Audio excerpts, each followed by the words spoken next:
Welcome to another riveting episode of the Consciouztv platform. Hope you guys are having a wonderful Tuesday, girl. Sorry for the delay. I know I'm like an hour and 15 minutes effing late, but we had to take care of some things inside the Conscious Crew Kingdom, girl, okay? And y'all know I never forsake an opportunity, girl, for there to be some togetherness and some healing and things, okay? So we had to get into some real ish, okay? But I'm here. Thank you guys for your patience. I love you all. I want to welcome you to the live stream. Please thumbs up this video until it is absolutely stuck, okay? Whether you are part of the replay gang, whether you are actively in the live chat, or whether you are a bush baby, run them thumbs up, baby. Not only do thumb it up help boost the YouTube's algorithm, but it triggers up the notification system as well. So when you thumbs up on any video or any live stream here, girl, you are literally digitally knocking on the door of another Conscious Crew member and telling them to power their ass into the sanctuary, okay? Because the pastor is about the pastor. Also, shout out to all of the new subbies, girl. Thanks to you guys, we're growing, we're expanding, all of that good shit. As you guys can see here, it is a whirlwind of content and personality and energy. And we get into all of the things, and we even agree to disagree, girl. We get mad, we cuss each other out. We do it all here, girl. It's one big, happy, utopian, intense, passionate ass family, girl.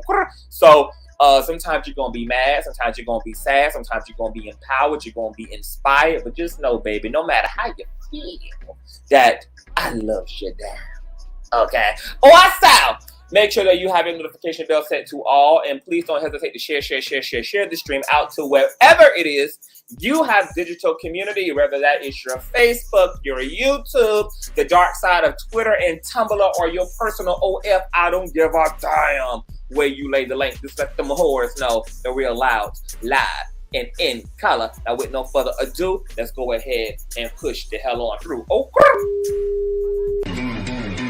I know a place where you can recharge your soul. Baby, that's Consciouztv. And in the midst of brokenness, he gon' see your asshole. Baby, that's Consciouztv. You gon' heal, you gon' laugh and catch a little shade. Ooh, girl. Y'all know he be slaying, y'all better stop playing. Come hear what he's saying. Ladies and gentlemen.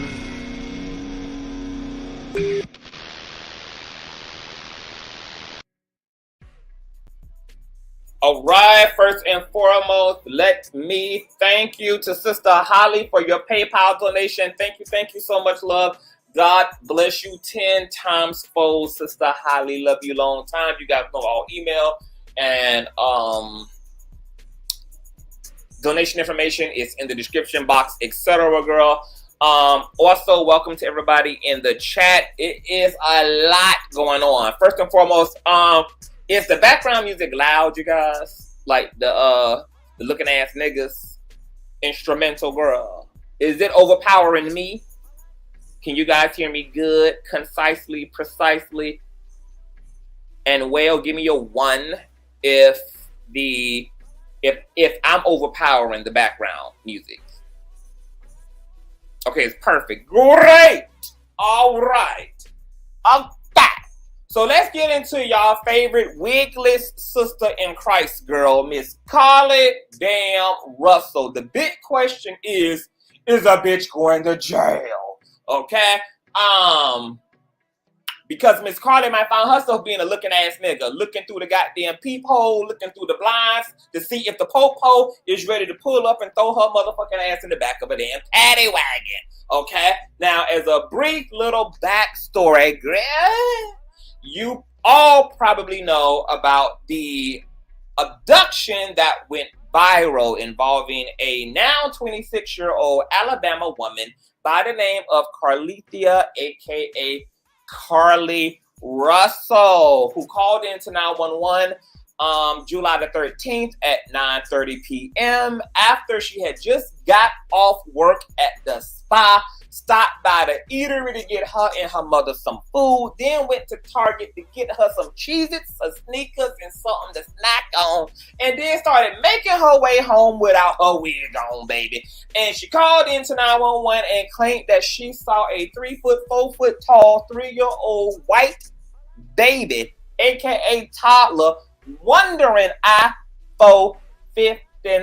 Okay, after she had alerted authorities who said that they would be there shortly, she then allegedly called her sister-in-law as she went to check on this alleged toddler wandering the interstate at 9 p.m. Eastern Standard Time that nobody else had seen or reported during their commute on this country-ass interstate road. Okay, as she moves over to the right of the shoulder of the interstate girl, she ends up pulling right in front of a traffic cam that captures everything that happened from her point of contact, girl, with the damn lens, okay? That infamous traffic cam footage showed us Carlee getting out of her passenger, or her driver's side, okay? Walking over and around the car, and then she opens the back passenger door and then essentially disappeared into what some of us initially believed was thin goddamn air, okay? Then this caused a social media frenzy, girl, okay? People went to brightening the video and creating enhanced versions of the video, girl, and so we got a really, really good clarified, bright, and edit of this particular traffic cam footage. And despite how much we magnified the screen, how much we zoomed in, girl, some of us damn near went legally blind, girl, being this damn nosy, honey, trying to see what had happened to Carlee once she had circled around to the other side of her car, okay? And after piling through for hours and hours in commentary and using all eyeballs on deck, baby. Those who were being honest in our observations could not see an intruder. We did not see anybody come from out of the woods, out of the wilderness, nor did we see her descend into the threshold of trees and wilderness, baby. Okay? Now, some other people who were being disingenuous thought they saw elephants, thought they saw zebras, thought they saw multiple cars circling around Carlee, thought they saw a damn cage they threw her in, girl, okay? They had done saw all type of shit, girl. They had done saw the sex traffickers. They had done saw the Nigerians, baby, from the Justice Smollett case, bitch. They had done saw the bleach that got thrown on her, girl. I mean, they just, you know, had done seen it all, girl, okay? Now, as that happened, Hoover, Alabama Police Department issued one of the biggest search and rescue efforts probably in the last decade of the city, girl. 60 Hoover police officers were out scorching Alabama territory for this woman over a 49-hour period. And that also included over 100 search and rescue volunteers who also came out with their German Shepherds and their Chihuahuas, and they got them puppies to try to sniff this goddamn woman into solidarity, baby. Okay, they even put the wig up to the puppies' noses, baby. Put out all the signs, girl. I heard there was helicopters. I had heard that there was drones. I had heard that there was surfboards. I had heard girl, that they had brought in girl, lions, tigers, and goddamn bears. Oh my girl. Okay? 48 hours folk was on deck, honey. Okay, finding this woman. Amidst this, there was a press tour done by her mother and her father, who took to social media, took to NBC News and Fox News and WRCZ 1618-9, girl, okay, to talk about how Carlee was kind of a good girl. She was sort of a good person. She was a little bit of a Christian, but right, wrong, or indifferent, they wanted their raggedy ass child brought back home to goddamn safety, okay? So all of that was transpiring here, okay? Now, as that transpiring, child, every type of conspiracy coming up and out, girl. You guys know we entertain a paranormal conspiracy, girl, because you couldn't see the woman disappear, girl. Okay, some went extraterrestrial. Some of us went the Fae. We went missing 411, girl, which I'm so happy we did, because now I got another type of segment to introduce to Consciouztv, girl. We might do Spooky Thursdays, girl. I'm still trying to figure it all out. Nonetheless, bitch, okay, there was no word, no sign, no sight of Miss Carlee. Well, on the faithful 49-hour mark, girl, I believe it was that Friday, child, Miss Carlee just walks right into existence, girl. Okay, apparently she just showed up at the house barefoot, bald-headed, hungry, and smelling like old cheese, bitch. Okay, we got reports that Carlee was indeed breathing, but unresponsive. Okay, paramedics were issued to the home. They took her in. They received a initial information and got her side of the story. And then Alabama Hoover went out and did what they did. Okay, at this time, Carlee's boyfriend, okay, the big handsome man, child, that she got loving on her, well, was loving on her, Thomar Latrell Simmons, whose last name is going to be CTV very soon. He issued a statement and said that Carlee had been fighting for her life for 48 hours, and her parents said that they would also circle back around to the media and give a general statement because this is an ongoing investigation. Well, when they circled their ass around back to the damn media, okay, what they had to say was that she was allegedly in shock and she was traumatized and she was upset because her wig was still on the side of the road, but yet she was being dragged to and fro the earth on social media, and Carlee was at home pressed in her trauma, in her shock, in her bald-headedness, shy. Okay, she was pressed over folk getting in her ass and calling her Carlee Smollett, and people who felt this didn't really sound right, this don't look right, something gotta be missing, how the hell you just disappear out of nowhere, then you reappear, etc. Girl, what is the tea, honey? It's not giving what it's supposed to give. Well, Carlee was still sustaining that she had been victimized, okay? She had not been made clear yet about the fact that video footage had surfaced, the fact that an investigation of massive proportion had already ensued, girl, and the Hoover police was just waiting around to see if her story was going to check out with their evidence, honey. Okay, so she still thought she had time to play in people's face. She still thought she had time to deceive and to provide misinformation to this very hard-working police task force system out in the Alabama countrysides, girl. Okay, and that block was hot as it related to Hoover, Alabama Police Department, because they really had a opportunity to really put themselves on the map and to really show other police departments how the fuck a search and rescue and an investigation is conducted, girl. So they really put their foot off into being methodically, okay, being obsessively detailed, scrutinizing every hour, every piece of footage, every parking lot, every cash register, every eyewitness, baby. They scorched through with the blue light, baby. They wanted to see if there were nut stains in the back seat, baby. If there was bodily secretion on the windows, baby. They needed every goddamn detail, baby, okay? Of every goddamn thing concerning the situation, baby. Because they wasn't going to have all this media attention put on them and look like Barney and Fifi in the Friends, girl, okay?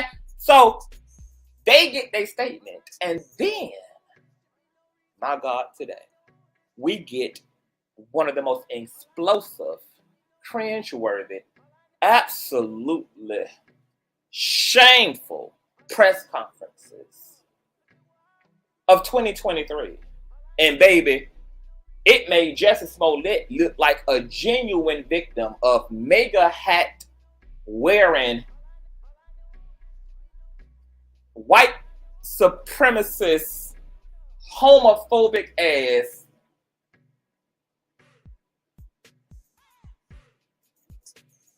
victim. It made Jussie Smollett look like a whole genuine victim of mega hat wearing support. I mean, Carlee Russell ain't have shit on Jussie Smollett. I mean, her shit was so explosive that we damn near forgot that Jussie Smollett even happened, girl. And if it wasn't for gagging her with his last name, girl, Jussie Smollett would be a thing of the past, because Carlee absolutely is wearing the crown of the queen of hoax. Oh yes. In that press conference, we learned that Carlee Russell apparently told Hoover police that she had pulled up on the side of the road to tend to this distressed white male toddler in a pamper and a white t-shirt. And as she was checking his diaper for poop,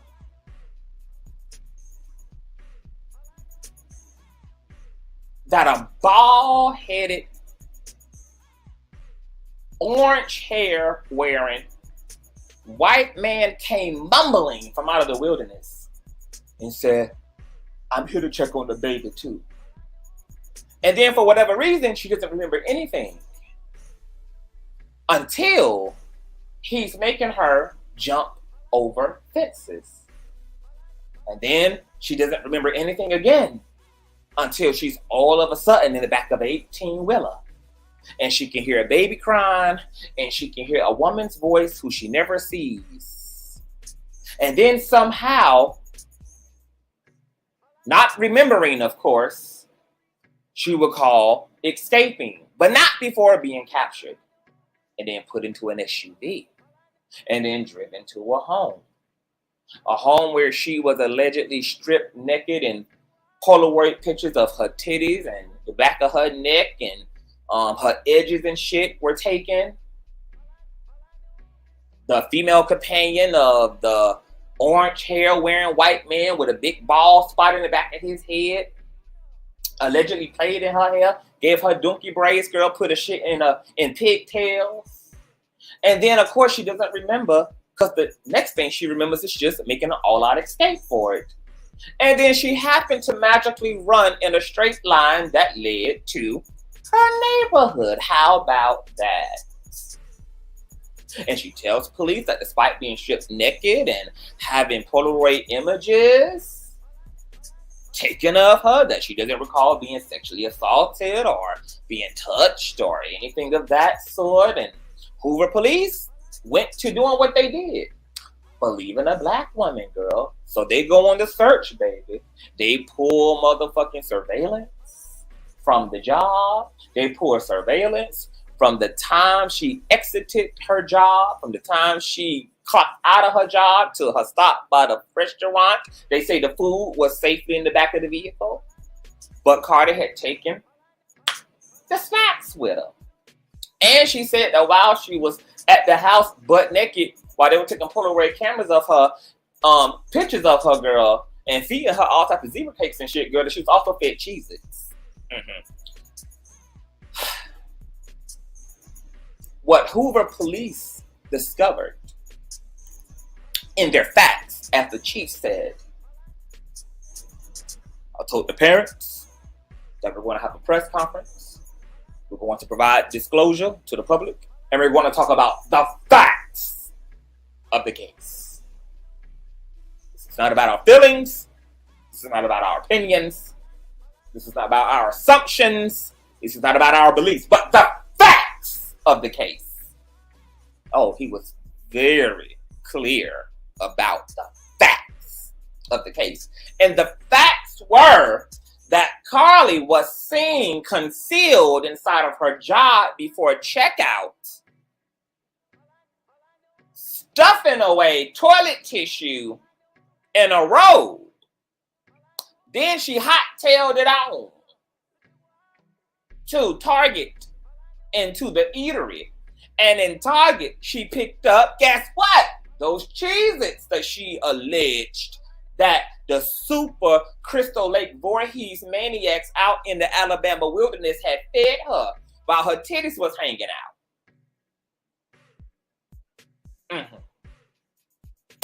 Then, by the time the press conference had happened, we had already gotten even more edited footage, contrasting the light and shadows of the footage, thanks to other YouTubers who have their undergrad in nosology. And from that super edited video, not edited in terms of anything unnatural, was inserted or placed in the video, but simply that the lighting had been altered so that we could see Carlee's silhouette even more clearly in the footage. And indeed, we saw that whole sprint off into the goddamn woods like Celie without her damn thong sandals on, baby. Baby, you would have thought Carlee ass was Kunta Kinte without her leg, running for absolute and total freedom for all of her damn people, baby. She ran so hard, bitch, she almost liberated our goddamn asses, baby. Out of the mental and systemic oppression we find ourselves in as black folk, child. Then, even more explosive tea came out, bitch. Because police said, while YouTubers was out there with their undergrad in nosologists, baby, they were utilizing their master's degree in super nosology. Because Miss Carlee, the world's dumbest criminal girl, had done fucked around and thought that she was throwing everybody off her trail by leaving her Mercedes Benz, which has a tracker in it, by leaving behind her Apple Watch that has a tracker in it, and by leaving behind her phone that also had a tracker and all of its GPS capacity in it behind. But what the raggedy motherfucker didn't know is that, bitch, every last one of those things her ass left behind to evade capture were the very same things used to pin what might be coming down as criminal charges against her ass, because the Popo used the phone data to scourge through her searches. And what they found in those searches were her Googling how to steal from a cash register without being caught.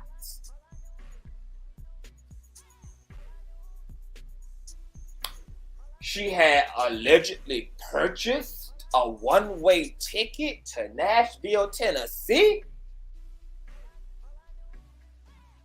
She had looked up the movie Taken, which is about another fictional character like herself, but who was actually abducted in the plot. And then they found some shit that they didn't want to disclose to the public because they felt it would infringe upon Carlee's privacy.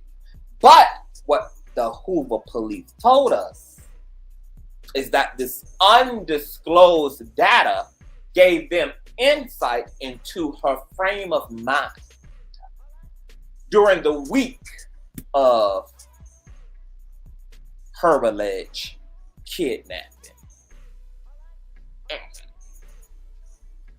Now, Hoover police made it clear to us that everybody was being cooperative, The mother was being cooperative. The daddy was being cooperative. And that they were seeking a second interview from Carlee. Because they were committed to making it make sense. But Carlee, of course, refused to be interviewed. She refused to speak to police again. She refused to give them and provide them with any more information. And so based upon the evidence they had, the circumstantial evidence they had, they felt safe telling the inhabitants of the Hoover community that they did not believe that there was an imminent threat unto the community. So all the inhabitants of Hoover can rest assured that they wouldn't be hoverboarded away by a bunch of goddamn domestic terrorists using white babies to lure unsuspecting black and mayonnaise women with empathy into the back of 18-wheelers where they would be fed shredded cheese and have their damn hair cornrowed by the female companions of a white male with bright orange hair with big ass bald patches in it. Yeah. Well, as all of that hit the goddamn fan, baby, there was hardly nobody left in sight who believed that Carlee had been kidnapped, baby. Okay, this was the icing on the cake, even though Hoover police decided and said that this was still an investigation.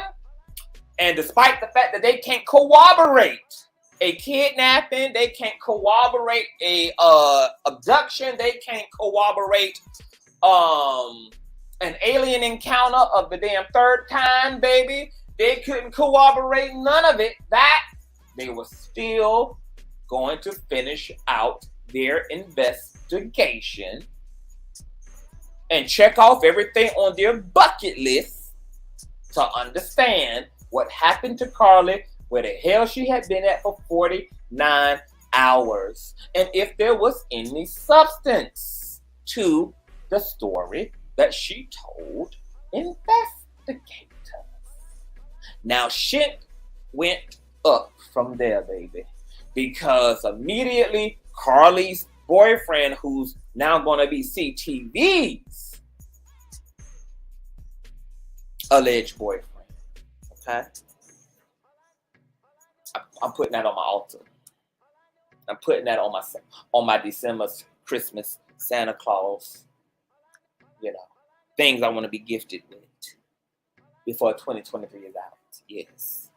Mm-hmm. Because I need to investigate the type of dick that can drive a bitch just crazy, baby. I think when dick is this powerful, the entire community deserves a ride on that merry-go-round. I think when the dick is this goddamn profound, okay, when the dick is this goddamn destructive and synergized, baby, that the whole community should have an opportunity to test this energy, baby, okay, to investigate firsthand this type of energy that is resting right here in plain sight in the community so that everybody can assess whether it's an endangerment, whether it's a gift or a curse unto the community, baby.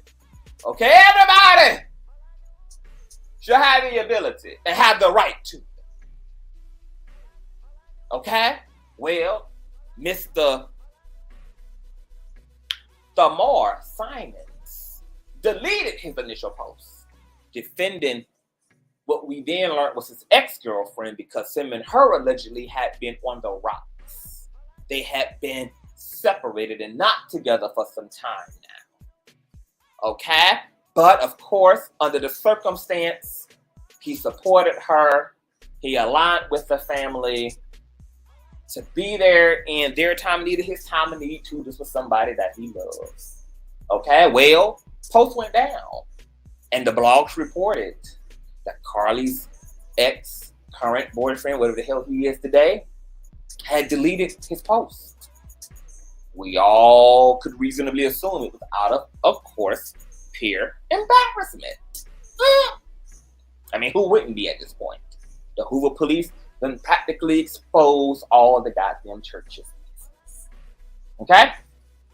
Now, as the days came, okay, Carlee recently had a birthday. And the new rumors over the last 48 hours have been that her and her mom hot-tailed it down to Atlanta. Okay? Both were whistleblowing, etc., girl. Okay? Saying she was in Atlanta, allegedly, possibly. One narrative was that they fled Alabama because of all of the death threats that the family was receiving. The mom and the dad got incriminated into this in the court of public opinion. Of course, there is no facts to back up the fact that Carlee's parents had anything to do with this hoax, etc., that they had any part in this, that they had any conscious awareness that this was a hoax, etc. But you know how social media gets, girls. So allegedly, they've been threatened, the public been threatening to unalive and to prosecute the goddamn family, put their ass on death row, okay? So they fled down to Atlanta to be safe while the father allegedly stayed back in Alabama. Then another narrative came out, girl, that the mama and Carlee were down there in Atlanta celebrating her 26th birthday and things. And then there was a video that went up into the blogs from Carlee's TikTok of her doing a very dry-ass, robust routine, girl, with no damn rhythm at all. And people thought it was recent, but come to find out, it was a video from 2020 or 2022. It was an old video. It was not current times, child, okay? This caused folk to drag her under the impression that she was up doing TikTok routines, bitch, while she done fucked up all the damn country's economy, child, okay? It was a lot going on, okay? Now, I did not believe that Carlee and her mom even celebrated her birthday because you guys know we did our own psychological assessment, even though we are not trained to, we're not qualified to, and we don't have a goddamn degree in psychology. So we gave it the hood psychoanalyst, girl. And I think personally that Carlee's mother is way too serious. She's way too uppity, and she takes herself way too seriously, girl, to be letting Carlee play in her face, okay? It's very clear from the mom's Facebook, okay? This woman is a successful real estate agent. She's been able to afford Carlee a goddamn red Mercedes-Benz and give her a very classy, dignified upbringing in a suburban neighborhood. And she has a husband of 20 years, okay? You know, she's the black woman of all black women, okay? And she's worked hard to be taken seriously and to make her coin, girl, and to make something of her life, okay? And just also based upon the low-key shade she was throwing in her initial interview about her daughter, where she let us know that her daughter was kind of saved, really kind of a heathen, but still loved God. I already knew what time it was with the mama, girl, okay? So I do not believe the mama is around there baking cakes and rubbing her goddamn feet, baby. I think the mama is very disappointed and that there's a lot of wedging going on and a lot of confusion going on in that goddamn household, girl. And I don't think them people are nowhere near to celebrating her goddamn 26th birthday, baby, because if it wasn't for the daddy, the mama probably would have made Carlee's birthday her damn death day. Okay, so Carlee should probably thank her goddamn live-in father. Okay, because that's probably the only reason why her ass is not in the ICU and on the breathing machine today. So, girl, I didn't really believe that, but I did think it was possible for sure that they could have fled the city because of the death threats. Social media is very extreme. People get threatened for less reasons than this.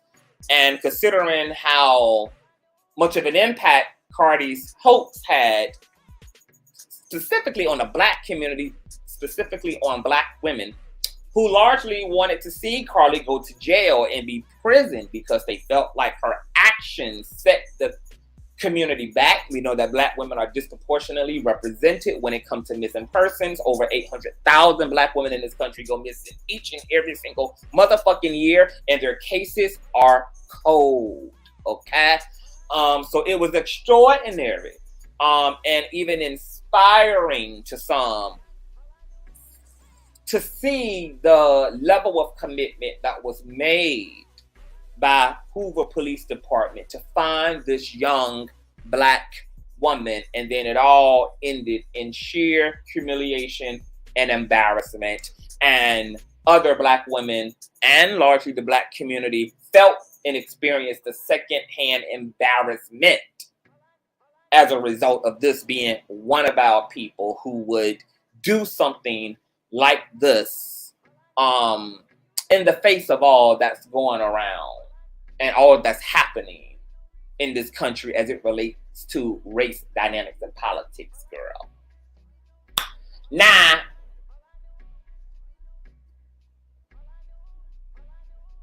I was going to say something.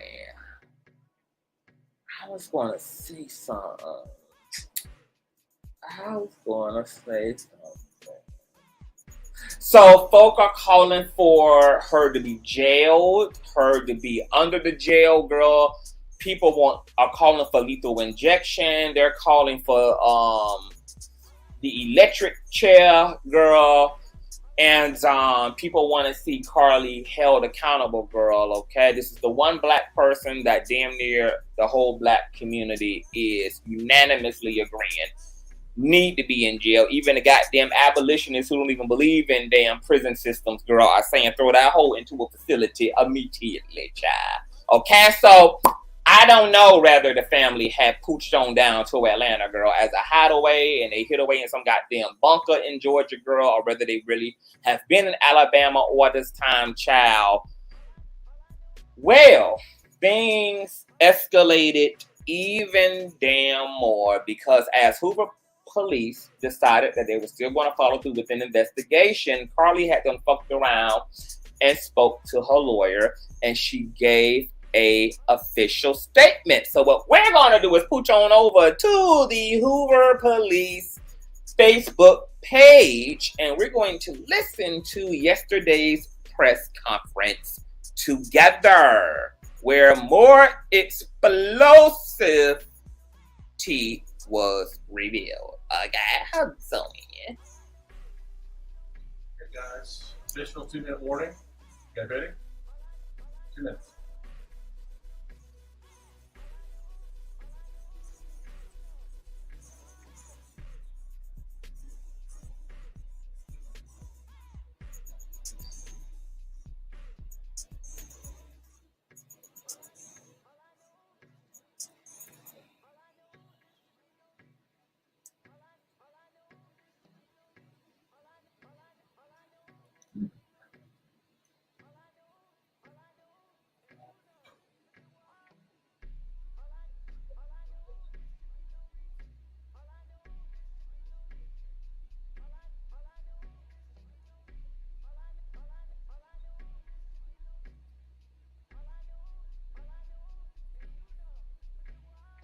All right, let me find investigation. All right. For investigation.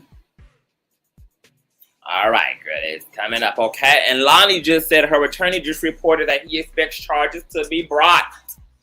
All right, they had a meeting just today. Okay, I'm gonna see if I can find an article. If anybody has an article on that, send it to me to my DMs on Consciouztv on Miss Instagram, girl. I'm Captain Keith Susweaver from the Hoover Police Department. We're here today to provide an update on the Carlee Russell investigation. Chief Nick Durzis will read a prepared statement that will provide an update in this case. After reading the statement, we will have time for a few questions related to the case. Keep in mind, this is still an ongoing investigation, and there are some questions we simply cannot answer at this point. With that, I'll turn it over to Chief Durzis. And what they mean by cannot answer, baby, is the why she did it. But we already done given the why in our last commentary on this, girl. Okay, this is just what people do when they're desperate to reset their emotional experience in their community or their emotional experience in their relationships and their family, girl. Is they pull a damn junkie stunt, okay? And they attempt to get the love and the attention that they are deeply and desperately craving, okay? Good afternoon. Thanks to everyone for attending again today. I want to thank the members of our department and all of law enforcement who played a role in the investigation of this case. Last Wednesday, July 19th, we held a press conference and provided you with the facts of the Carlee Russell disappearance. We told you the investigation is ongoing and helped you determine where Carlee was within the 49 hours of her disappearance. But I have talked to and received a statement from Mr. Emory Anthony, attorney for Carlee Russell. Mr. Anthony has scheduled a meeting for Carlee to meet with investigators early this afternoon, but then I received an email stating that a statement was being provided by him on her behalf. Mr. Anthony asked that I read the statement in its entirety, which I will do now. My client has given me permission to make the following statement on her behalf. There was no kidnapping on Thursday, July 13th, 2023. My client did not see a baby on the side of the road. My client did not leave the Hoover area, but she was identified as a missing person. My client did not have any help in this incident. This was a single act done by herself. My client was not with anyone or any hotel with anyone from the time she was missing. My client apologizes for her actions to this community, the volunteers who were searching for her, to the Hoover Police Department and other agencies as well, as for her friends and family. We ask for your prayers for Carlee as she addresses her issues and attempts to move forward, understanding that she made a mistake in this matter. Carlee, again, ask for your forgiveness and prayers. Okay, hold on, y'all. I need to hear that one more time. I got distracted. I want to make sure I heard it clear, too. That I have talked to and received a statement from Mr. Emory Anthony, attorney for Carlee Russell.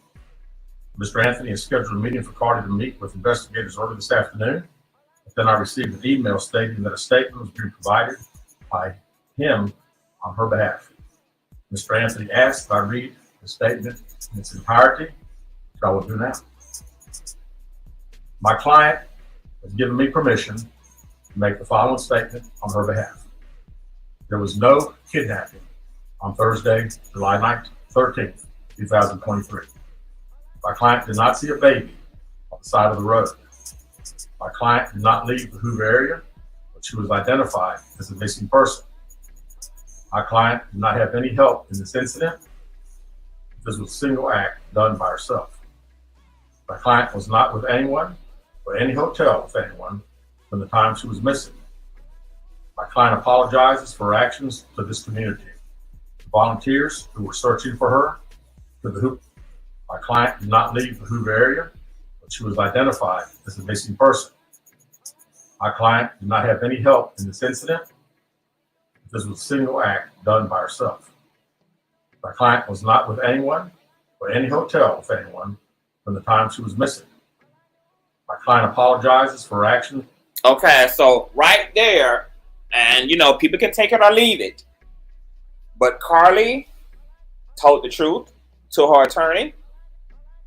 She said she did not leave the Hoover, Alabama area. Nobody helped her to do this. She was not with anyone or at a hotel with anyone, which means that for those who believe that the parents may have had something to do with it, she just cleared her parents. Okay? She just said she did not have any help. She didn't have any assistance. She didn't have a best friend. She didn't have a girlfriend. She didn't have a hoochie mama friend. Nobody aided and abetted her. Okay, she just cleared her parents. Also, we can extract from the situation that, hold on, who is niggas talking to?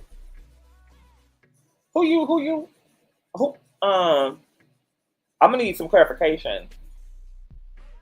Niggas, who exactly are you directing your sentiments to? Because the angel on the right shoulder is telling me to give you the benefit of a doubt and assume that you're addressing somebody in the chat, but then the devil on the left shoulder is telling me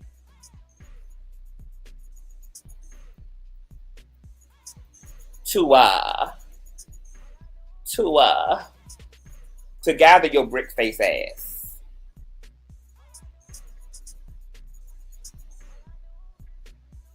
Oh, she been talking smack and y'all ain't tell me nothing? And my moderators just let this mannequin face ass bitch take up time in my safe space with her pussy popping ass stankness just fumigating the place. Y'all just let this heathen whore run wild through the sanctuary while I'm in here doing the Lord's work. Where is the ushers to have thrown this laceless bitch? They said she been up in here running around bald headed like Carlee without her wig on, running amok in the sanctuary. They said she been running around with her wig hanging off the back of the nape of her neck. They used the word been like noticeable time had lapsed while she was doing sanctuary, while she was doing rifts and shit around the perimeter of the sanctuary.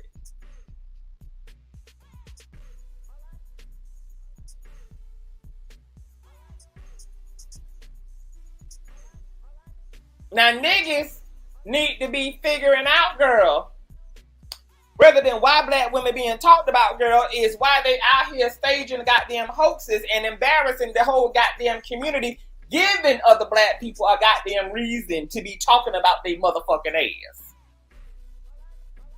And since she don't like the fact that Carlee got talked about, bitch, we can instead talk about you because I got time, ho.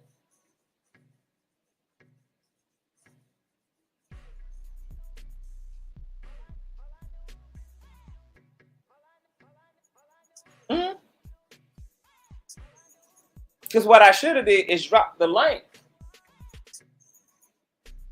for you pussy ass motherfucking niggas, honey, who always enjoying the gangsterness you get to personify behind a Amazon sponsored keyboard, baby.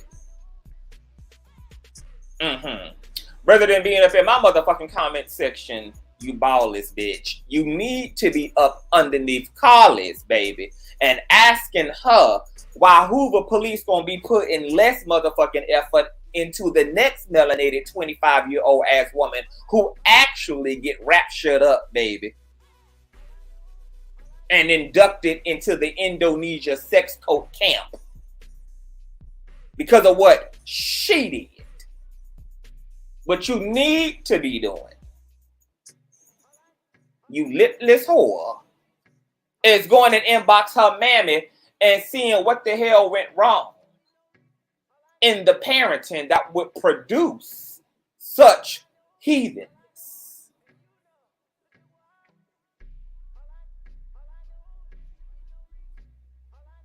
What your Oshkosh bagash wearing ass need to be doing, bitch, is inboxing Carlee's boyfriend and asking him why the fuck he entertaining stripper whores in his fucking DM, causing this black women to have to humiliate herself by challenging this whore about a no good ass man while you concerned about me. Because, bitch, I don't need all the Carfax on your life, bitch, to give you the 15 minutes that you never, ever gonna get a motherfucking yen.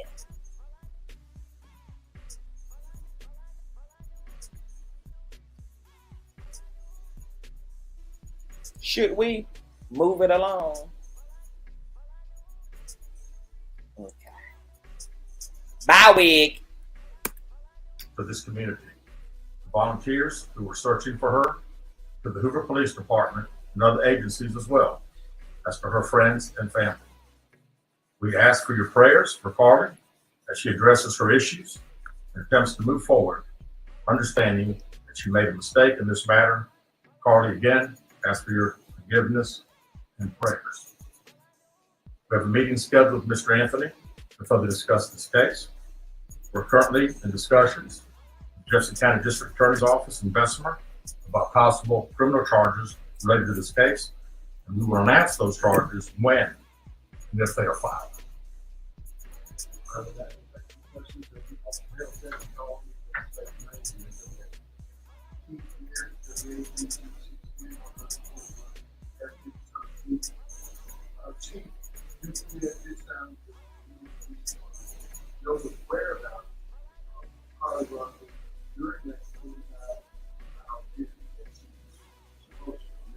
Now, as I said the other day, was talking facts and everything. If I said anything today, would just be speculation. So they just asked the chief police, Chief Hoover girl, do they know anything about the whereabouts girl? Where the hell she was? Okay, now that we know she wasn't at the Red Roof Inn, what rooftop was she on, girl?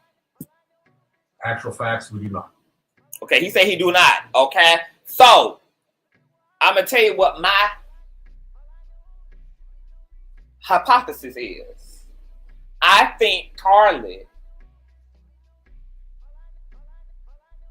slept out in the wilderness. And she did it for two reasons. She slept outside in the wilderness because by the time she showed up to her house, she wanted to have a pier to be weathered and worn. She wanted to have a pier to look like what she had been through.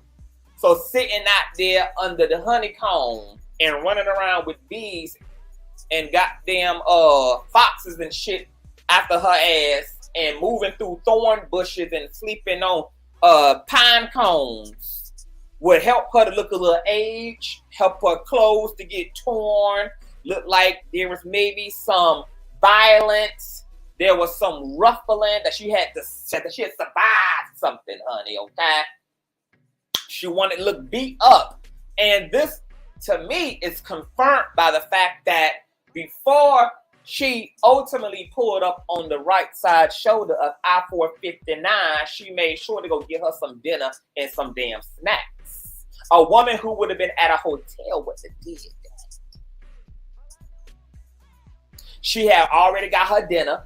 She got enough to feed herself on for a day or two. And this is the reason why she took the bathrobe and why she took the toilet tissue, because her restroom was going to be the great Alabama outdoors, baby. That bitch was going to be shitting and farting and farting and shitting all over Alabama threshold woods, separating the interstate from the goddamn neighborhood on the other side, baby. Okay? Why would she need toilet tissue if she was going to go to a room and have access to her own bathroom and her own toiletries and her own bathrobe and her own towel, as all motels and all hotels provide? Okay? This was all her outdoors gears, baby. This was her outdoors campers package, girl. A roll of tissue for my ass, a robe to cover up in when it get cold at night, baby. I can use it as a makeshift sheet. Okay?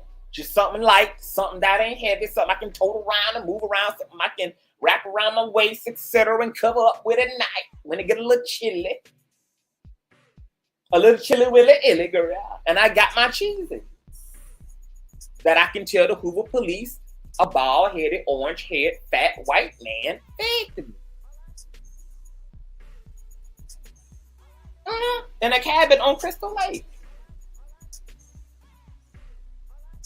Her whereabouts were the goddamn woods.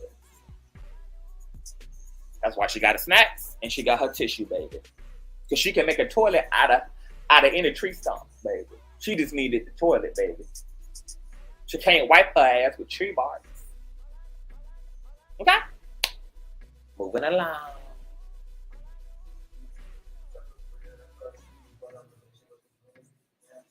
I wish I could tell you. I think only Carter knows, and maybe her attorney now. But again, the statement that we received from him does not indicate it.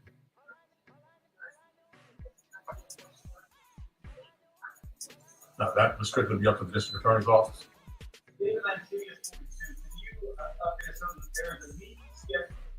afternoon, or when does that mean? Yeah. No, not a meeting with the attorney, not family or Carlee. We have a meeting scheduled with the attorney, and that will take place some point tomorrow. And there is no meeting with Carlee Russell or her family at this point? Not scheduled, no, sir.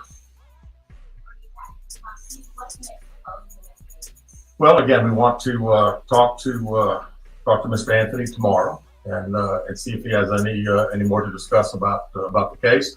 We'll certainly be asking if we'll get an opportunity to again interview Carlee like we've wanted to since she returned. Chief Stephen, yes. Your reaction now, knowing that Carlee was in this was Well, I'm glad that we got this. You know, we certainly laid the facts out to you guys and to the national media that had a lot of interest in this particular case. The sad thing is that again, there were so many people that were involved, took this thing very, very seriously, and again, we wanted the focus to be bringing her home. She got home. We're very excited about that. You know, just it is what it is. The facts, I think, last Wednesday pretty much showed that we knew that it was a hoax.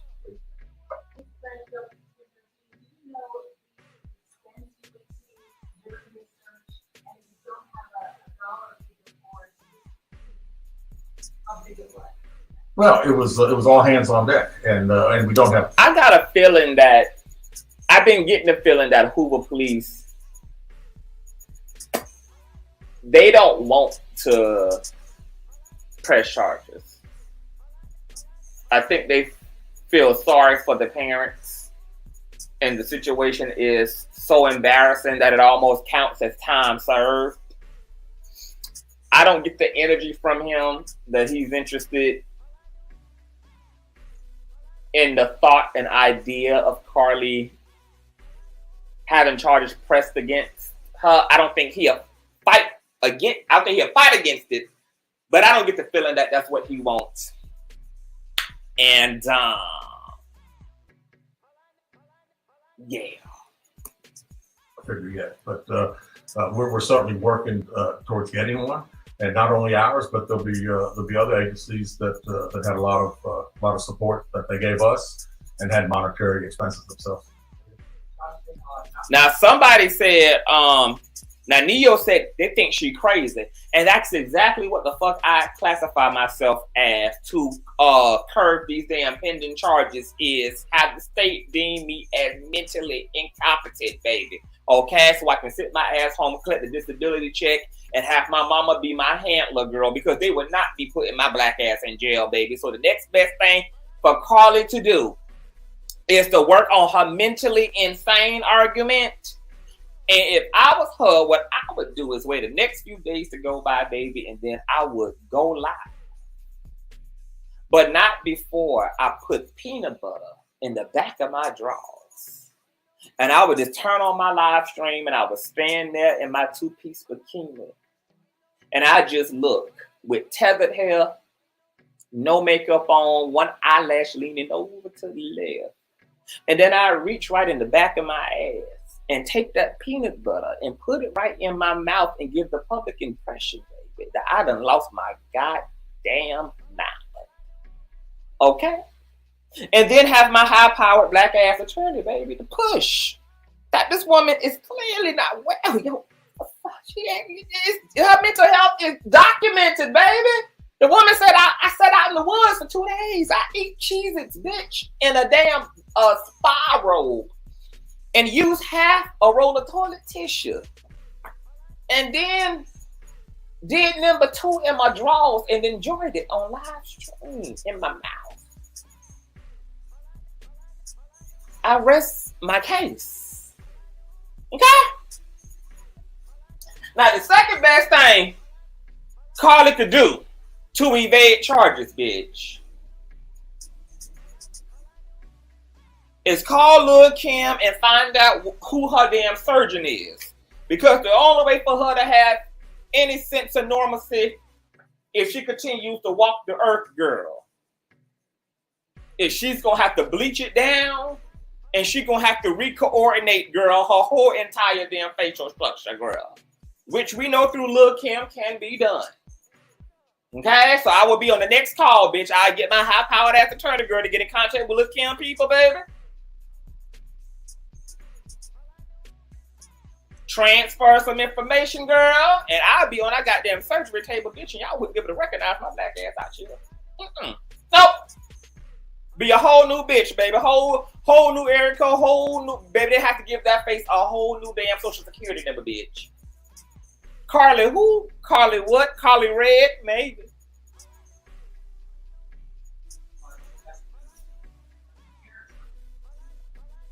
You know, as I said the other day, we were going to try to determine exactly those 49 hours. So right now, you know, anything's on the table. We still don't know what happened to those 49 hours, where she was, did she have any help? We have no idea. You know, I read the statement from Mr. Anthony, that's all we know.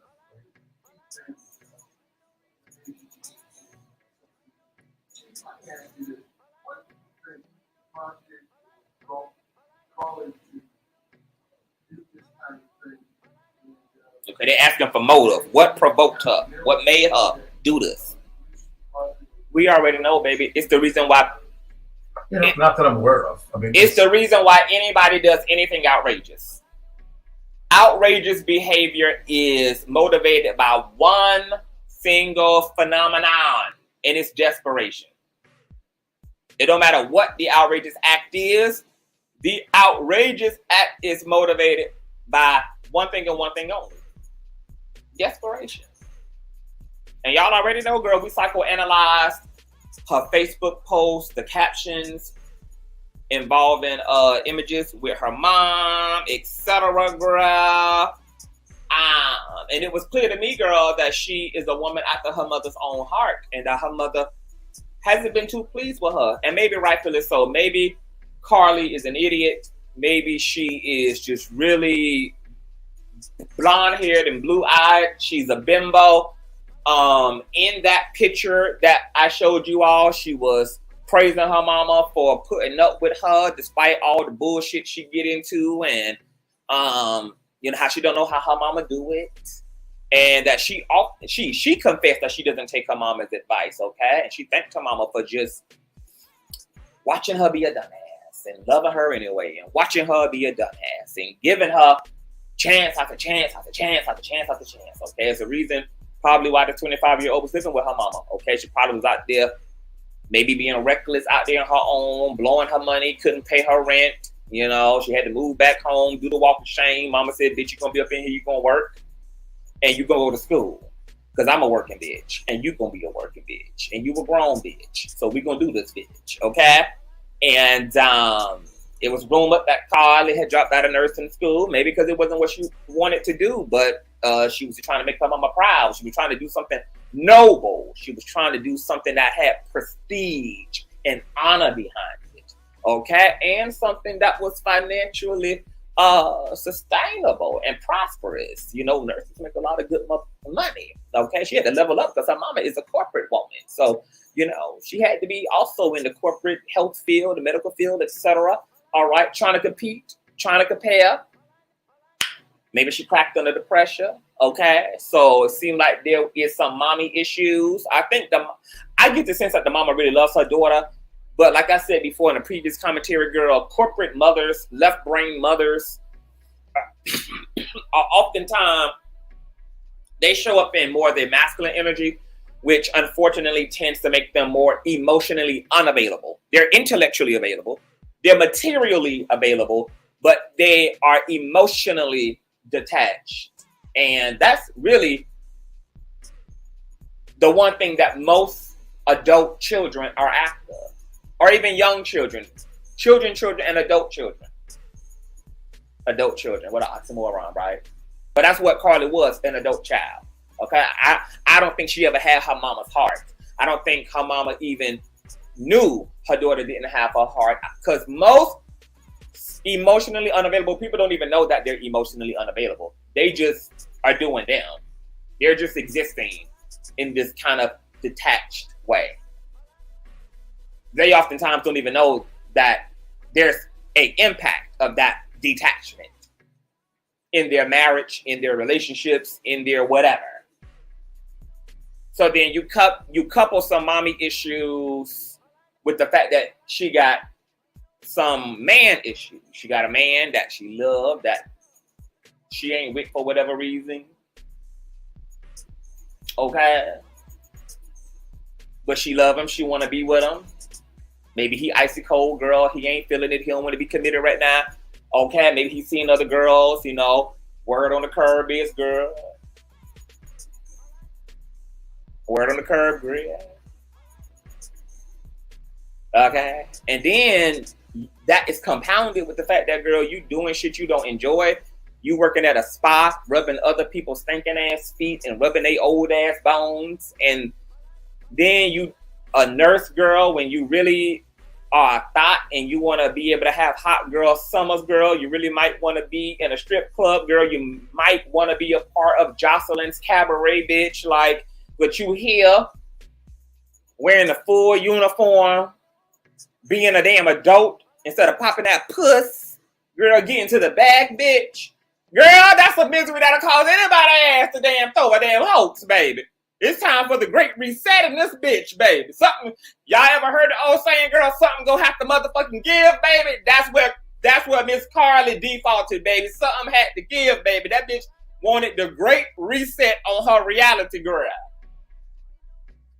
Okay, she had to sink the whole ship, bitch, to create a whole different emotional experience, girl, going on in her life, girl, because it was just too empty, girl. It was too empty. Searching for connection, girl. Searching to feel a deeper love, girl, that she couldn't get access to by quote unquote doing the right thing. I'm doing the right thing. I'm trying to go to school. I'm trying to be a serious woman. I'm trying to be a non-pussy popping ass woman. I'm being a faithful woman. I'm fighting for my man. He don't want me. He ain't got no value in me. My mama done. She ain't really affirming me like I need her to. She ain't really giving me that you was a bad bitch energy. I need that love. I need to know. I need her to just to tell me that I'm everything, that I'm all that I'm a bad bitch. I'm in nursing school. And I'm here in my notepad drawing stripper outfits for Jocelyn's cabaret because that's really where I want. I want to be a hot girl too. Yeah, but see, Carlee, Miss Chauvin, she can't do that because her mama got her shit set up like a bird in a cage, baby. Carlee mama serious, bitch. You ain't popping no fucking puss up in here. Bitch, you ain't getting ratchet up in here. Bitch, you ain't coming, bitch. Y'all see where she had to be, right? Her curfew was 9:30. She had to be home by 9:30, baby. You ain't gonna be up in here with the ratchetness. When you was out there on EBT, bitch, living your best broke ass life, okay? You had the opportunity to be ratchet. But you ain't have your shit together. So if you're going to be up under me, oh, baby, you going to grow all the way up. And I'm going to make sure you have enough shit to do between nursing school and working your ass 7 days, 24 hours a damn week so that you ain't got no room to be ratcheted. 25 years old, you better have your ass in this house by 9:45 p.m. Eastern Standard Time, bitch. And that's including the Alabama seaboard, baby. Okay? Have your motherfucking ass up and chill, baby. I'm telling you, I know a black mama who don't play, who is very serious, girl. That mama is very strong, baby. She's very much so emotionally guarded, girl. She is not the kind of woman who likes to be in vulnerable situations. She ain't the type of woman that like to be in no crazy shit. And once again, hold on. Let me hold on. Let's take a pause right there. We're gonna revisit. Girl. Because I gotta show y'all the Underground Railroad that Carlee took, girl. Okay, but let me show y'all this mama. This mama don't play, bitch. Okay? And you know, like the mama is a bad bitch. Mama is a bad bitch, but the mama got her shit together. Got her shit all the way together. How doing? I think this is the mama Facebook page. Damn. I think the mama deleted all her damn posts too. I mean, which makes is this the mama? Is this a new Facebook? Oh, I think this is a new Facebook page. Hold on. Talitha, Robinson, I think somebody created another page, but she might have deactivated her shit, especially if shit getting violent and they getting death threats, girl. They might have gone off the grid, yeah. I think she might have deactivated her Facebook page. I don't see it anymore. I don't see it anymore. But the mama girl, she be flipping expensive as Illuminati properties and shit, girl. Okay. Them corporate people, girl, be working their ass off, girl, for everything they have, girl, for their reputation, for their legacy, girl, for every dollar, every client, girl. That corporate shit is real, girl. Okay, so that mama don't play, girl. I don't think the mama play, girl. She had to have her ass in the house by 9:30, period. Yeah, I think the Facebook page got deactivated.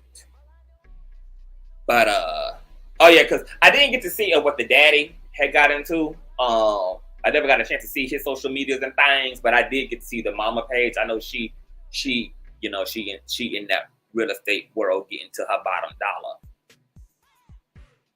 dollar. This is a very elaborate deal. I mean, when you talk about calling 911 and being up on the interstate, again, it will all be conjecture. So really, I don't know. I was hoping that we'd have an opportunity to interview and we'd be able to ask her this question. Mr. Anthony, in his statement, says it was not.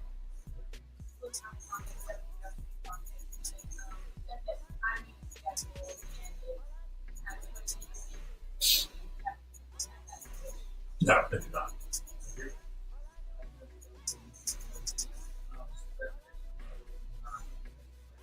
That is correct. That is correct. So, first of all, when did you actually see this letter? And second of all, did the mission and the content of the letter alter the investigation? No, not at all. We'll continue to investigate. We're still trying to determine where she was during those 49 hours. But I am glad that we received this. It at least puts some of the social media super sleuths hopefully at rest for a little bit as far as the conjecture of what everybody thinks took place. We know that by her own admission, it didn't happen, and we're thankful for that. All right, thank you very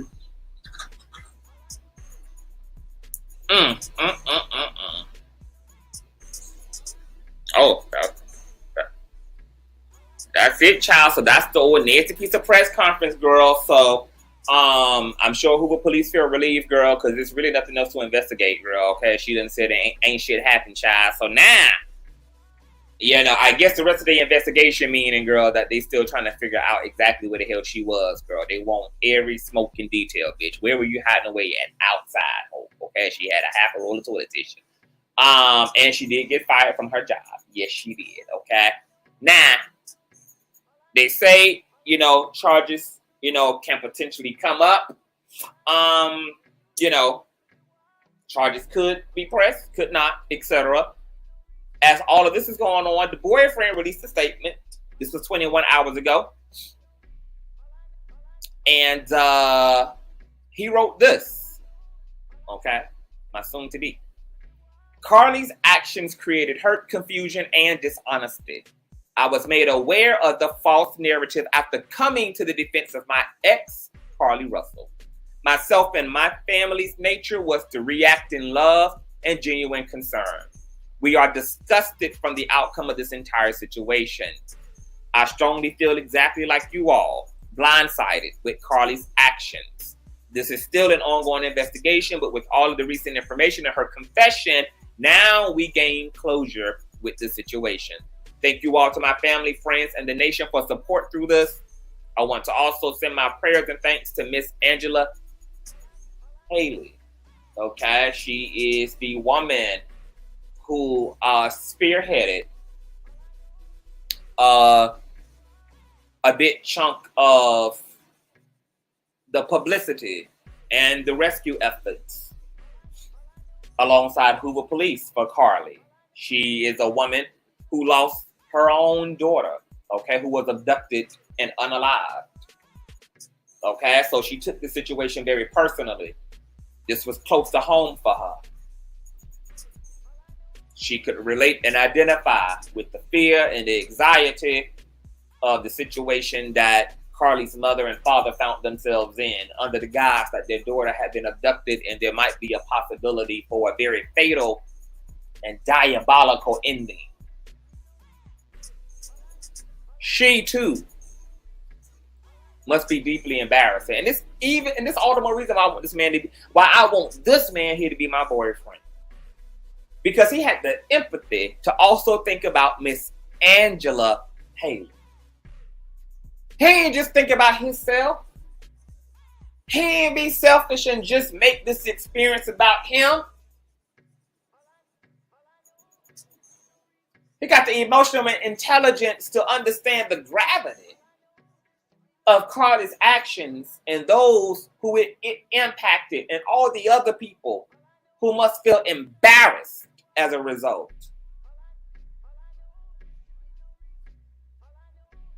Of this whole ordeal. He goes on to say, Angela Haley Harris, her team, and all of the volunteers, thank you again for your unwavering support. The severity in this matter has not been overlooked, and I deeply respect the genuine support shared during the situation. Please continue to keep us in your prayers. With love, Thomar CTV. Now, those in the comment section, let's get into these comments a little bit. Somebody said she needs to apologize to the public herself, not via her lawyer, not via FaceTime, not via, girl, she ain't about to give us the Jamie Foxx, aka the Bigfoot run, girl. She not about to be doing these Bigfoot Sasquatch sightings, girl. She need to boldly approach the bench of the court of public opinion and take responsibility and offer a sincere apology to the surrounding community and the outward community who will be impacted by her foolishness and her fuckery. Somebody else said, you deserve healing too. I hope you can move forward with your life knowing you did what was best. There was somebody who was being shady in this comment section. Let me see something. I saw it earlier, chat. Let me see something. Someone else says, sorry she put you in the spotlight like this. I could tell you are a strong, honorable dude based on your previous post. Don't remember, he was just fucking around with stripper hoes, okay? Well, I can't say that. The exchange between Carlee and the stripper hoe doesn't imply infidelity. It just implied that this woman was trying to fuck with her man, okay? Now, whether he fucked with her back and he was entitled to an ass whipping too, the exchange didn't clarify that. So, you know, I guess we're not going to incriminate him as a no good nigga yet, okay?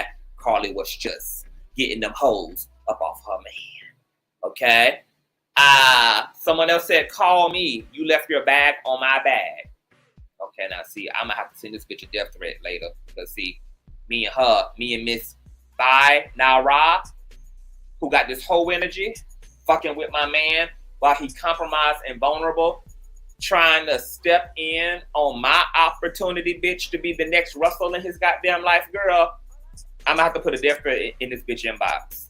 Remind me, y'all, to send Bai Nara a death threat, okay? I'm about to give her that Carlee Russell work, bitch. Someone else said, distance yourself. Someone else said prayers to you, girl. Okay, so everybody is pretty supportive. Everybody's pretty supportive of CTV's next boyfriend, girl. Okay, he's handling this thing. He ain't coddling her, but allegedly he did say something that got his ass a little bit of drag, girl. A day or two ago, he released a statement, allegedly, I didn't see it for myself, but I heard about it, asking the public to have some compassionate empathy because the cyberbullying was a whole lot. Now, considering if the rumors are true, that there's death threats and these people have a concern for their safety at this point, because it's one thing to be upset, it's one thing to call her out, it's one thing to, you know, express your feelings about what she did and it, you know, and all of that. But it's another thing to be inciting fear and inciting and threatening violence and using intimidation tactics because, yeah, that's not right, regardless of what you feel about her actions and how they impact you or any damn body else. Okay? There's a proper way to hold people accountable, and jumping in and telling a bitch you're gonna run up in her shit and burn her shit the fuck up is not just. And you're just as psycho as her ass is, if that's how loose and how much you lack emotional damn discipline. So you ain't no damn different than Carlee, and your condition ain't no damn different from Carlee. If you over here sending these goddamn folk death threats and shit. Okay? Two cuckoos don't equal sanity. All right? Now, dun dun dun dun. There is. Oh, let's talk about the money. Thank you for mentioning that, Dimitri. Now, we already discussed this whole donation shit in a previous live chat. There's been a lot of confusion, etc.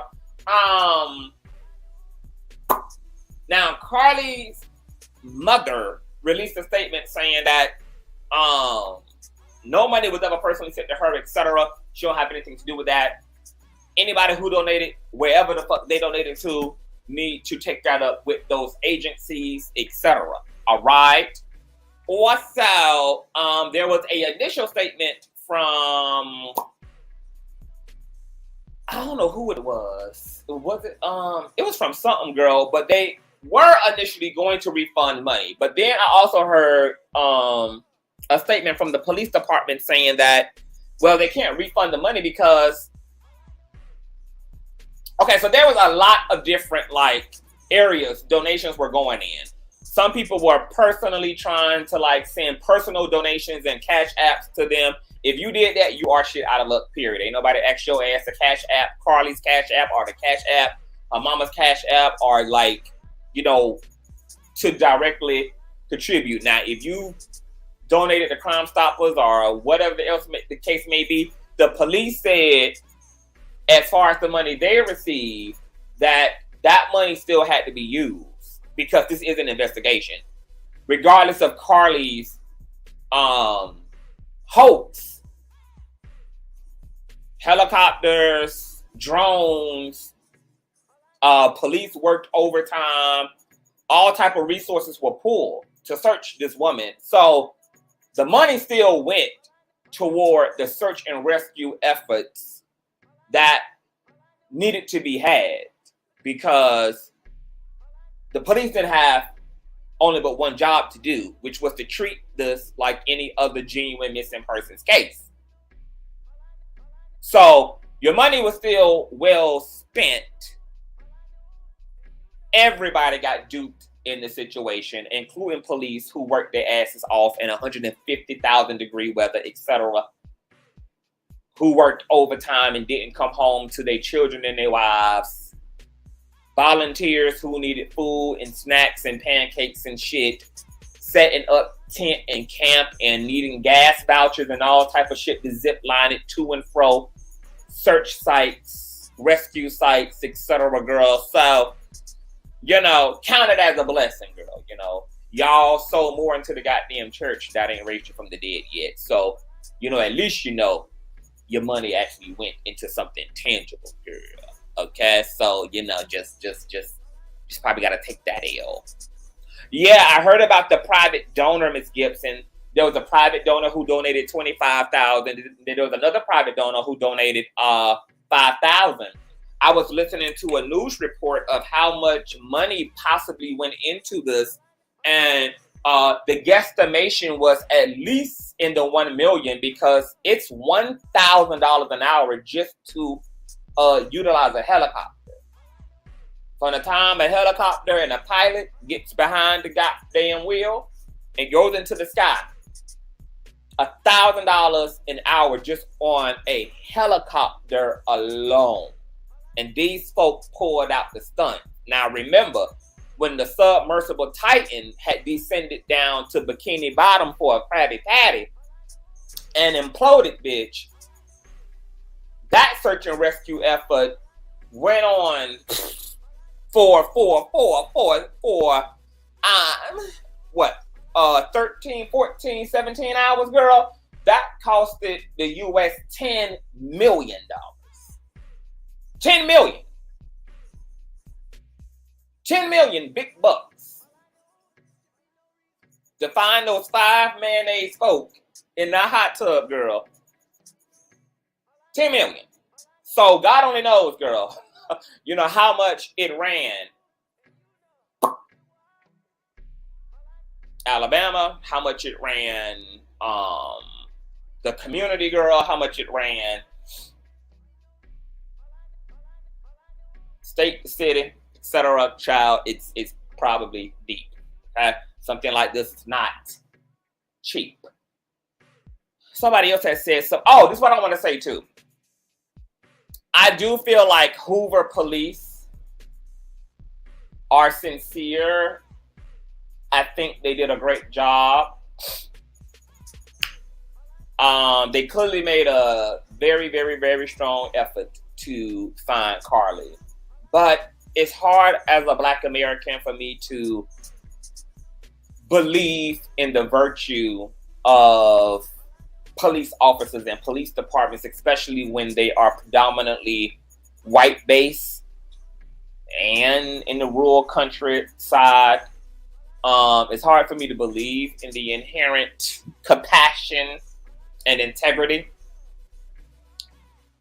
And I can't help but think that this wasn't just about a hardworking, methodically detailed police department just doing exceptional work to find a potential missing Hoover citizen who happened to be of Black ethnicity. For some reason, I cannot shake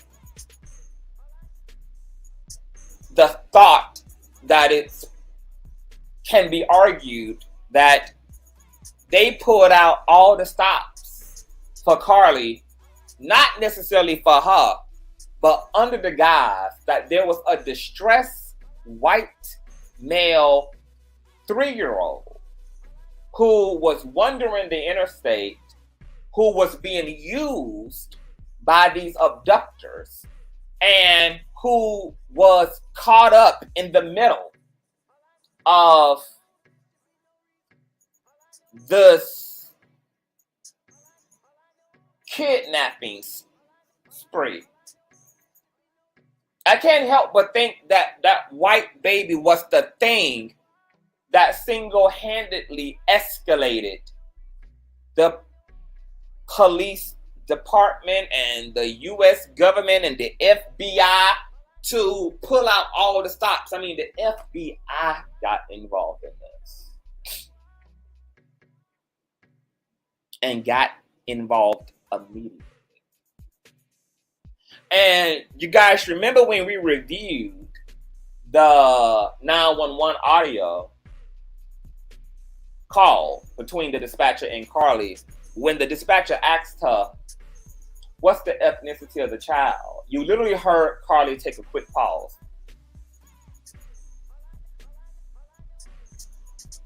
And then she said white. I believe that was strategic. I don't think she just landed on white randomly. I think she thought about what the best option was and what was going to escalate this situation. Clearly, what was going to absolutely ensure that police would definitely come out and do their big one. And it was by selling them on the idea that a white child was in danger. She was essentially the fucking Amber Alert. Now, what I disagree with is the fact that, because a lot of people have been saying and trying to explore why she did it. Somebody said for clout. And somebody also, I don't think Carlee did it for clout, at least not clout from us. Carlee could have never in a trillion years, especially as a Black American, ever predicted that her actions were going to blow up nationally. Black people don't walk around believing that they are that loved by America. And this is a woman who already was feeling unloved, which is why she even put together this stunt.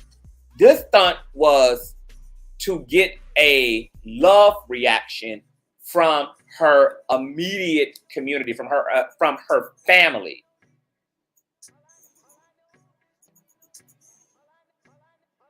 She thought she would go missing for a few days. Of course, the police would be forced to alert her closest of kin, which would be her mom. Her mom would obviously tell the ex-boyfriend, etc. There would be this hoopla. They would be afraid. They'd sit around for 2 days and be biting their nails and praying to God and just thinking about how much they want her home. And they would just be sitting in all their regret and doing some reflection on how they could have loved them more, and how if God just answered this one prayer that they're going to just hug her and never let her go. And, you know, that there would just be this big love reset. This big love reset. She could not have ever imagined that she would be front page news in Japan, in China, in the Congo, in Egypt, in the whole United States, in Canada, in New Mexico, at the damn border. She could have never, ever imagined this becoming that. So I don't believe for 1 second she did it for clout. If this was a white American, they know how loved they are. They know that this system will go up for them. They know this damn country will employ the Navy SEALs and spend $500 billion just to bring one of their ass home. We don't walk around with that type of relationship and understanding and attitude about America. Especially not in this climate. We don't.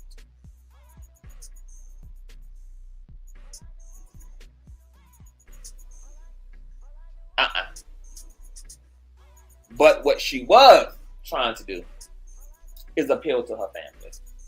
She thought this damsel in distress act would provoke a deep love for her from her parents and from her boyfriend. She wanted to create a similar simulation to that of what happens when you physically lose someone and you go down the regret hallway and you do all the shoulda, coulda, wouldas, and you do all the if only y'all would've, if only I could turn back time, I would have did it differently. And she was hoping that that's what she would walk into. That's the energy and the reset she would walk into.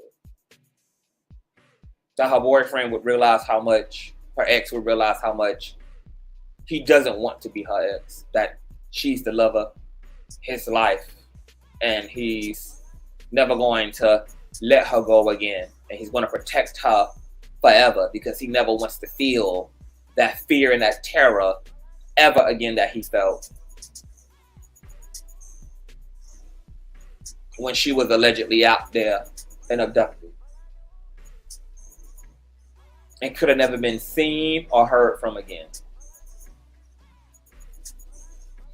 She was hoping that her mom would be so overjoyed and perplexed by her survival of this experience that, for one, it could invoke proudness in her mother, that my daughter had the strength to stave off violent predators and perpetrators. She survived out there in the woods, in the wilderness, coupled with the fact that Carlee's mother said that practically this was their worst case scenario because they had warned Carlee. So picking up strangers and, don't be reckless out there on the highway and etc. So Carlee essentially took her parents' worst case scenario, the thing they feared the most, and she tried to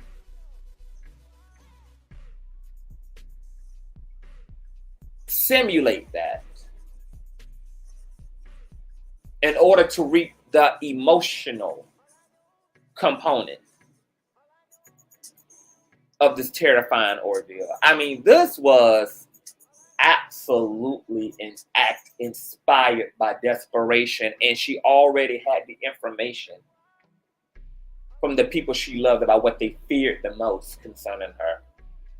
And she turned that hypothetical into a real life scenario because she felt like it would draw them in closer. So not only would mom be proud of her, but mom would also relax and not pressure her to be something that she isn't. She probably thought that this ordeal would soften her mama up, make her less rigid, make her less so-called controlling. It would ease her up, that it would provide a space for Carlee to be seen for who she is, rather than trying to assimilate to who she think her mama wants her to be for the sake of receiving her mama's love. She was hoping this would make her mama passive because her mama will always be reminded of how hard her daughter had it and how traumatized her daughter had been and what her daughter had survived. And she would never put that type of pressure on Carlee again. These were all the things that Carlee more than likely spent months contemplating in the week of.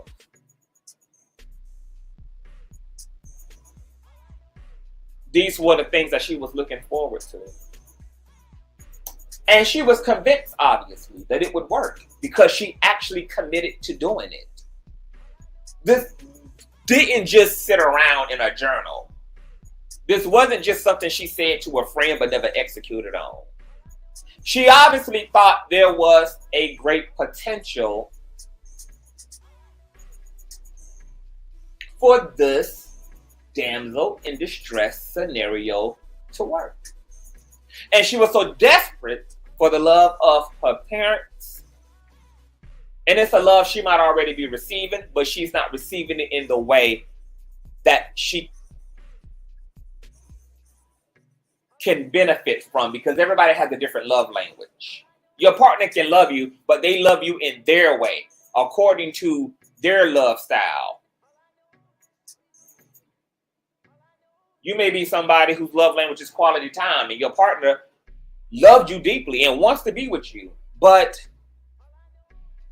they're not the kind of person who needs a lot of attention, and they're not the kind of person who needs a lot of interaction. So they can go a few days without talking to you.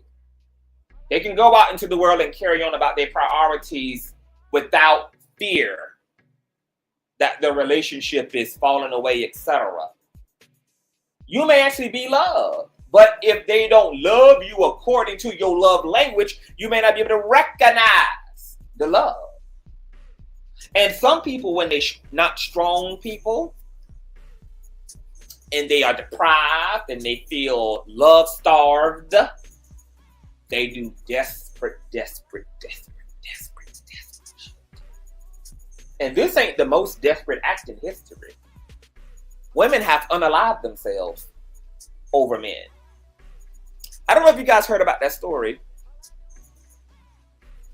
I saw the mortuary images of the bodies, but these white athletes a few years ago, I don't even know if this was in this country or not, but it was obviously, it got news coverage. But these athletes, male and female couple, had a troubled relationship, dysfunctional, passionate love, but dysfunctional love. This woman's boyfriend convinced her to prove that she loved him by jumping out of what I believe was a 17th story window out of their apartment. Prove that you love me by taking your life. And guess what she did? She jumped out that window to her death. She hit the pavement so hard that some of her limbs had split apart. Guess what he did as a result of losing her? He jumped out of the window after her and plummeted to his death and hit the pavement so hard that his body split upon him. What Carlee did isn't nowhere near the most desperate act ever. People have done extraordinary things, bizarre things, dehumanizing things as a result of not being emotionally and mentally well, as a result of the desperation that comes from the need to be loved. The need to be truly loved and to feel loved. People have ruined their lives by assisting people they loved in things they knew were wrong. But if supporting you and helping you to bury the body was a way for a person to keep another person, they helped to conceal crimes, participated in all type of things that they themselves would never have done outside of this desperation, but this desperation drove them to do things they could have never thought they would have done.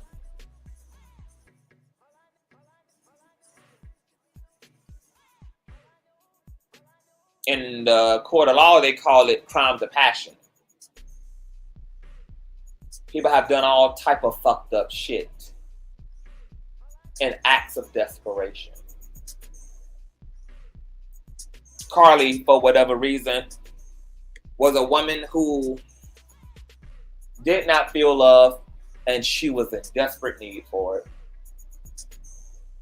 And she didn't think that it would ever blow up this big. She thought this would be an isolated, localized situation that would get the attention of the people that were important to her, and that she would reap the emotional reward of placating to their worst of fears,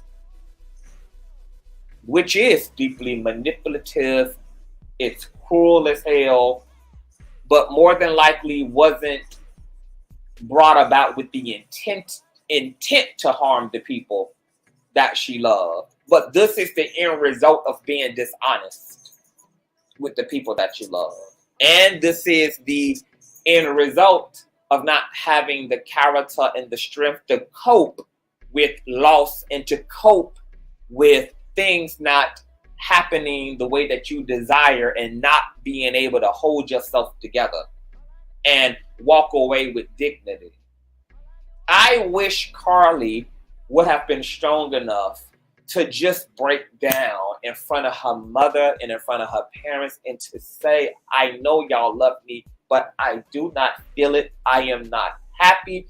I am miserable. I don't want to be a nurse. I don't feel good enough for you, Mom. I don't feel like you're proud of me. I don't feel like I'm the apple of your eye. I am desperate for that love. I cry myself to sleep over that love. I wish she just would have been strong enough and informed enough to be vulnerable and to wear her heart on her sleeve and to confess it and to give the people she loved a proper opportunity to decide if they wanted to comply and if they wanted to be proactive and if they wanted to provide the things that she felt she needs. But she took that opportunity away from them. She made an assumption about her community, about her ex, about her parents,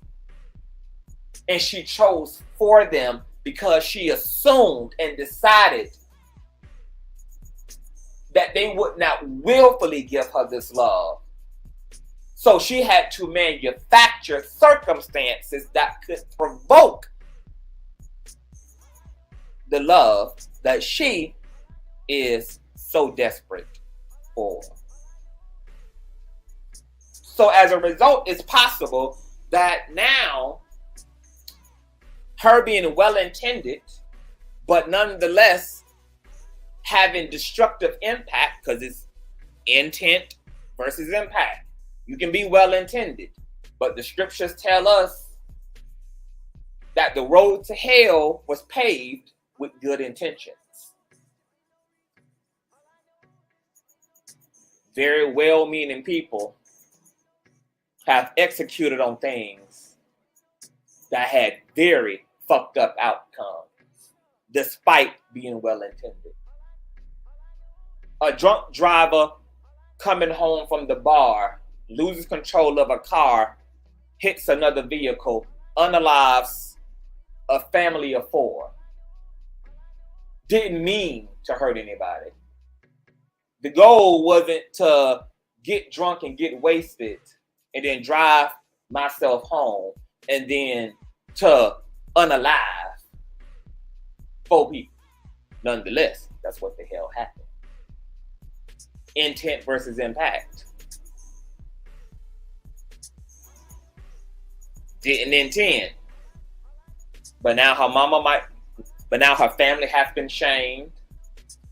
Her mama has to deal with her reputation being stained by the actions of her daughter because the mother's face is now all in the public. The mother has been forced to go viral as a result of the hoax her daughter pulled off. She had to get in the media. She had to make noise. She had to pull on the community, pull on the country for help. She's in corporate America. She's in the business of real estate. Her whole fucking ability to make money rests upon her reputation, being trustworthy. She's ultimately in the business of customer service. How does this impact mama? How does this impact dad who has to walk into, because allegedly he's the vice president of a fucking bank, working around people's money? He done got slandered up in this because now people saying, oh, the parents had something to do with it. Will the Hoover community, will members and citizens of the Hoover community call into the bank? Will they express grief and distrust and dis-ease about his position? There's ramifications to her actions. This may be why the chief police is like, man,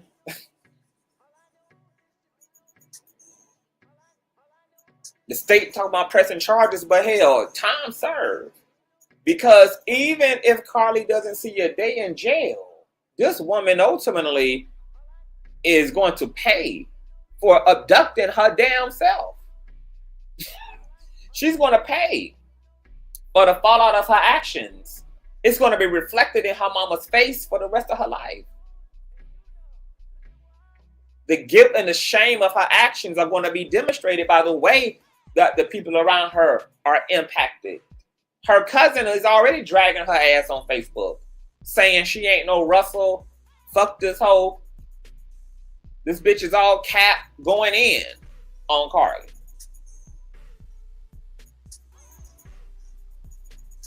Whether she's in jail or not, she's already paying the price because she's also never afforded to be taken seriously again in her life. She's not afforded to participate in TikTok like she was, in Instagram like she was. Because she's going to be ripped apart. She no longer will have the luxury of being a content creator. She's going to be like the Cabo 5 now.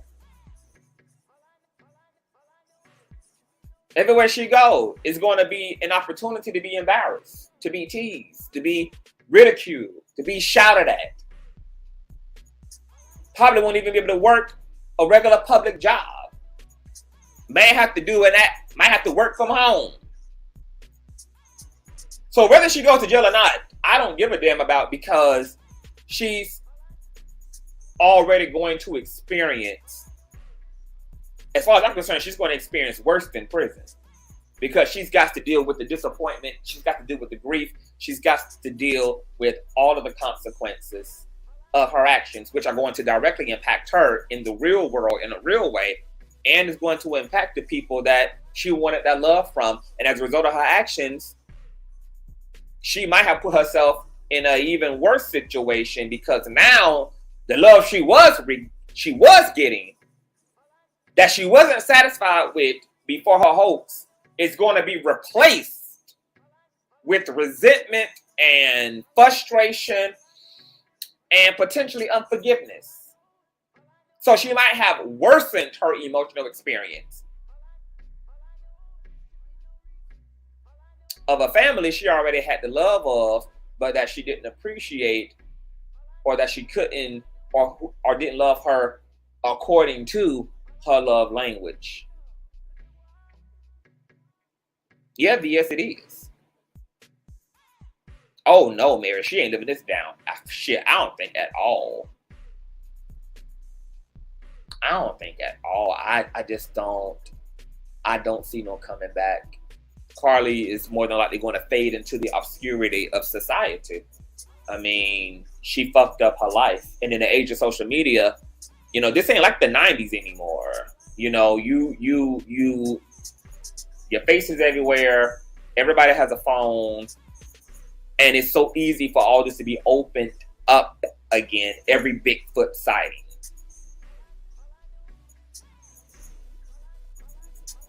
She don't have the luxury of just walking through the mall without 100 phones recording her every move on live stream. Like, social media has added a whole nother layer of ridicule. You know, back in the early 2000s and 90s, 80s, and before the social media age, you know, you could do fucked up shit, end up in the news, the newspaper, etc. But, you know, with a little disguise, or, you know, just relocating to another city and starting over, you know, you could be all right. People didn't see you in the algorithm over and over and over and over enough to keep the memory of you alive.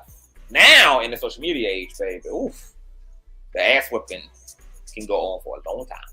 And, you know, she's inducted now into the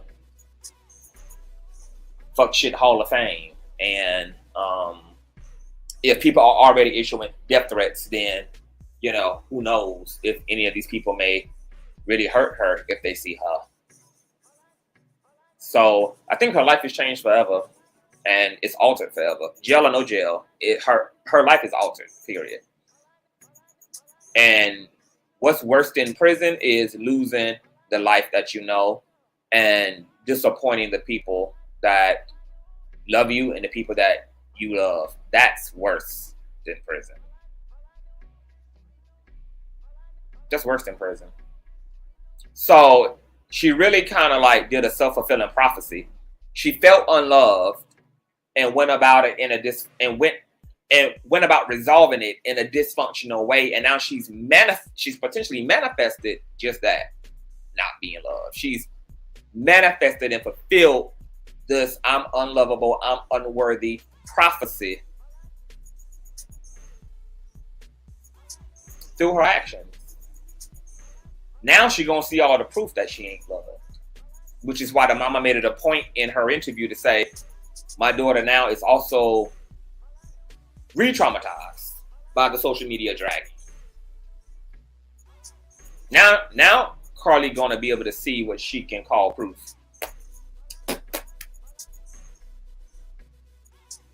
Yep. So, it's fucked up. Now, this is covered by fair use as well. We're not going to play the video, but I'm going to skim through it to show you guys. A YouTuber went over to the I-459 marker where Carlee pulled up at, and he was able to show that Carlee strategically parked where she did because there is a pathway that leads to a tunnel that goes under the underpass to the other side, and it's just a straight shot. That's where she went. She wasn't necessarily fumbling around in the woods with a flashlight randomly. This was a strategic, methodically planned move.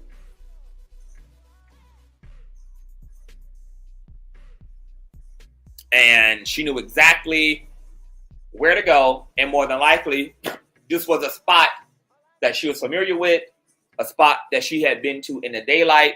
She scoped it out.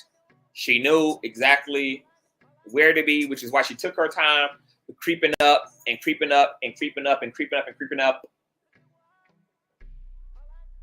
And her commute from her car to the other side was going to be easy because she was going to be shielded by this pathway and this tunnel and have a safe passage, girl, in the Underground Railroad.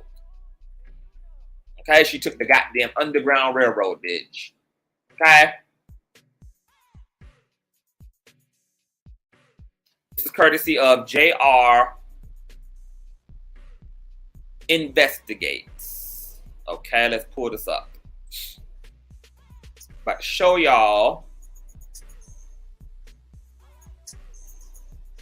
Miss Carlee, okay? So this is JLRO, okay? He pulled up to the interstate marker. He's traveling the same right side shoulder of I-459, literally following in Carlee's footsteps. As you guys see here is the Hoover Mesmer half-mile sign. Now he's showing what's to the right, directly to the right of where Carlee would have parked. Okay. He's showing you to the left side. All this is what was to her left over here. All right.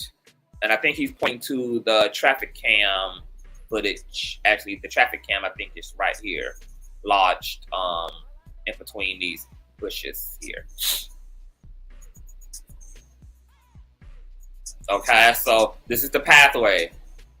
This is where Carlee walked. Okay, see the pathway?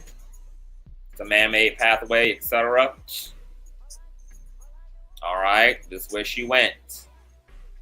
She walked this trail. 9:30 at night. Okay, you see a long trail. All right, now this is the tunnel that she would have came to.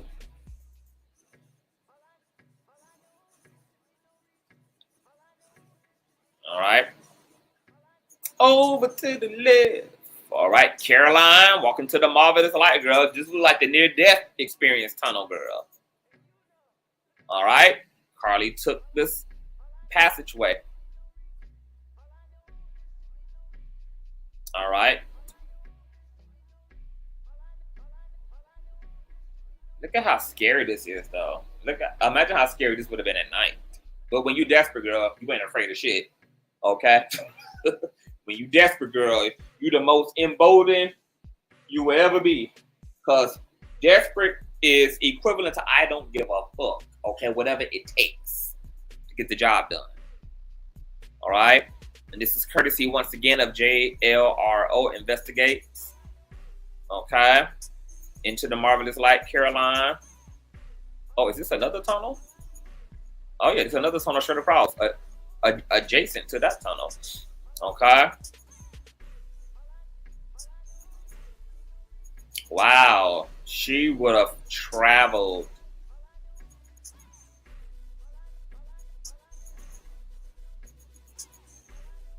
All right, so she got to where the hell she was going. Even with a flashlight, that's going to be some scary shit at night. Because at night, you don't got the brilliant sunlight illuminating the other end of that damn tunnel. Girl, it would have been equivalent to walking through damn hell, honey. Just all that blackness. All you got is this bright-ass light from your flashlight, child. Ooh, I couldn't do it all that, honey. It's too much, girl. Girl, Pennywise, you in here, girl? Oh, shit. This the fence. Oh, my God. Hold on, let me pull this back up, y'all. Wow. So she went through a series of tunnels, right? Once you get to this last tunnel, and you can see the community on the other side. You can see the houses and the complex. This the fence that she must have told the police that the man with the orange hair with the bald spot in the back made her jump. There's a fence at the end of the road. Okay, there's this fence, and then there's all these fences as well. Ain't nobody made her ass, girl. This was just a part of the journey. Oh, yeah, these. Okay, the other side is a nice development. Wow. She would have had to cross under or over that fence. Remember, she told the police. I just remember a man mumbling coming out of the woods saying he came to check on the baby, and then all of a sudden, I just remember him making me jump fences. It is giving Blair Witch Project, girl. It definitely giving that, girl. This is a long ass trail, girl. No wonder she came home stinking and in shock, bitch. I wonder if they ever found the toilet tissue. Like, did they search for the toilet tissue roll out there, girl? Is it rolling around out there in the tunnel, bitch? Okay, so, Miss Carlee said she ain't have no help. She did this on her own. She apologizes. The boyfriend done retract his defense. Also expressed that he's upset. He's also not wanting to see nothing bad to her, but he's also not justifying what she did. And it's unclear yet whether charges are going to be pressed. Now, the conversation amongst prosecutors and lawyers and investigators and all of that shit is that the type of charges she'll be facing is filing false police report, lying to the authorities,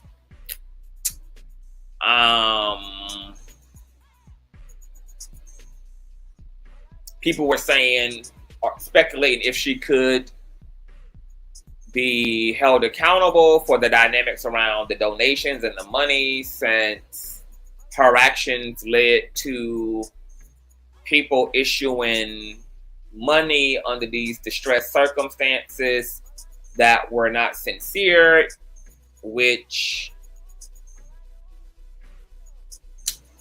implies that, you know,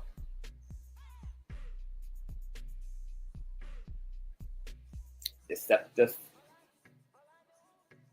Most of the things I heard don't sound like, you know, it sounds like, I don't know if I see Carlee facing jail time. What I do see is community service. I see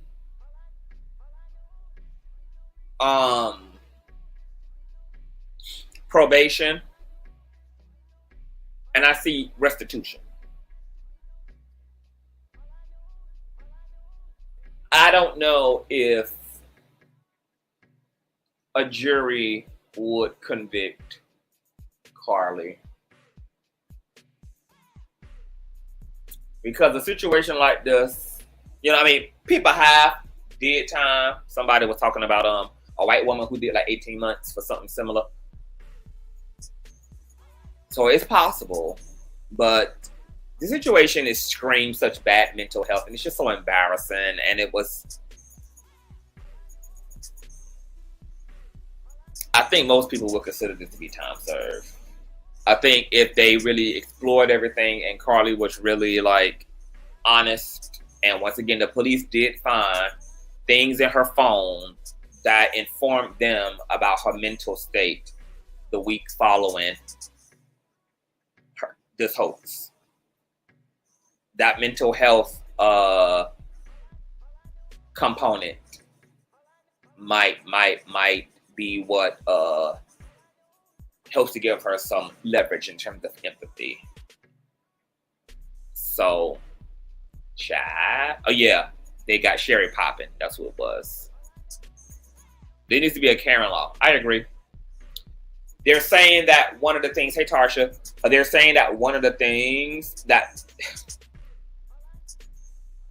they're considering, you know, if there should be pressure, like if they should prosecute Carlee because they don't want.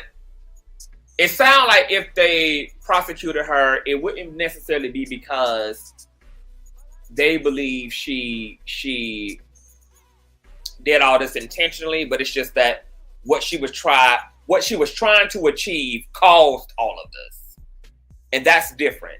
But they're scared of a copycat. They're scared that this is going to create a trend. They're scared that if they don't press the gas on Carlee and they don't prosecute her, and if they don't kind of make an example out of her, that it might inspire a very dumbass society full of ignorant, attention-seeking ass, desperate weirdos to do similar things and to attempt to pull off these like sensational national kidnapping hoax just for the sake of clout. So they don't want to see a copycat, and they, you know, feel like if they just let her slide and consider it time served because she's going to be punished for the rest of her life, that yeah, people would take that as an incentive to be with the fuck shit. So, you know, I'm not really sure what to expect. Conti, do you believe in UFOs? Of course, I believe in UFOs. I actually me and my mother actually witnessed 2 UFOs back in the early 90s. I think I had to be about 10 years old, and we lived in these apartment complexes, and my mother had sent me down to the candy lady who lived down the hill and across the street. So my mom was able to like see me by just standing on the front porch. She could see me go down the hill across the street. She could see me go in the house, come out of the house, etc. And this was about 8:30 at night, and so she had sent me down to the candy lady for a Pepsi. My mama was an avid Pepsi drinker, and I think for something else, might have been for candy bar or something. And so I was coming out of the candy lady's house, across the street, coming back up the hill, and as I was approaching the front porch of the apartment complex, and these weren't like stacked apartments. These were like these weren't like layered apartments. Like these were like rows instead of like a building. So I just was approaching the porch, and I just happened to look to the left and then look up into the night sky, and hovering just right above the roof of my neighbor's apartment to the left of me were 2 metallic triangular ships, and they were just sitting perfectly still in the night sky right above my neighbor's apartments, and the metallic triangular shapes were perfectly adjacent to one another. They did not make a sound. They weren't even hovering. They were perfectly still and pitched. Hey, Miss Miko. Hey, boo. Hey, love. They were perfectly pitched and still in the night sky. They were so silent, it wasn't even a sound that attracted me. I would have missed the whole sighting had I not looked over. I just happened to look over. And two metallic triangular crafts were side by side, just sitting there in suspended animation. And both of them had a single red orb underneath them. My mom looked at what I was looking at, and we both just sat there. I literally stopped dead in my tracks and just looked. She was just looking. We just looked, and we looked. And I think we both were looking to see if we could see movement.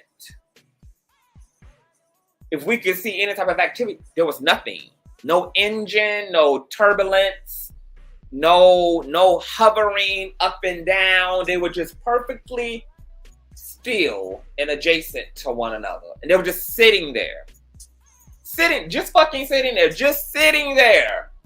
Right there. And I got chills over my body because I was a very young UFOologist.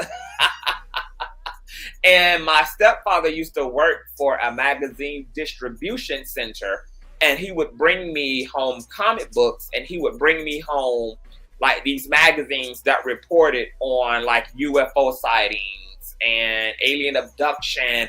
And at this time in the 90s, there had been a uprising in triangular shaped UFO sightings.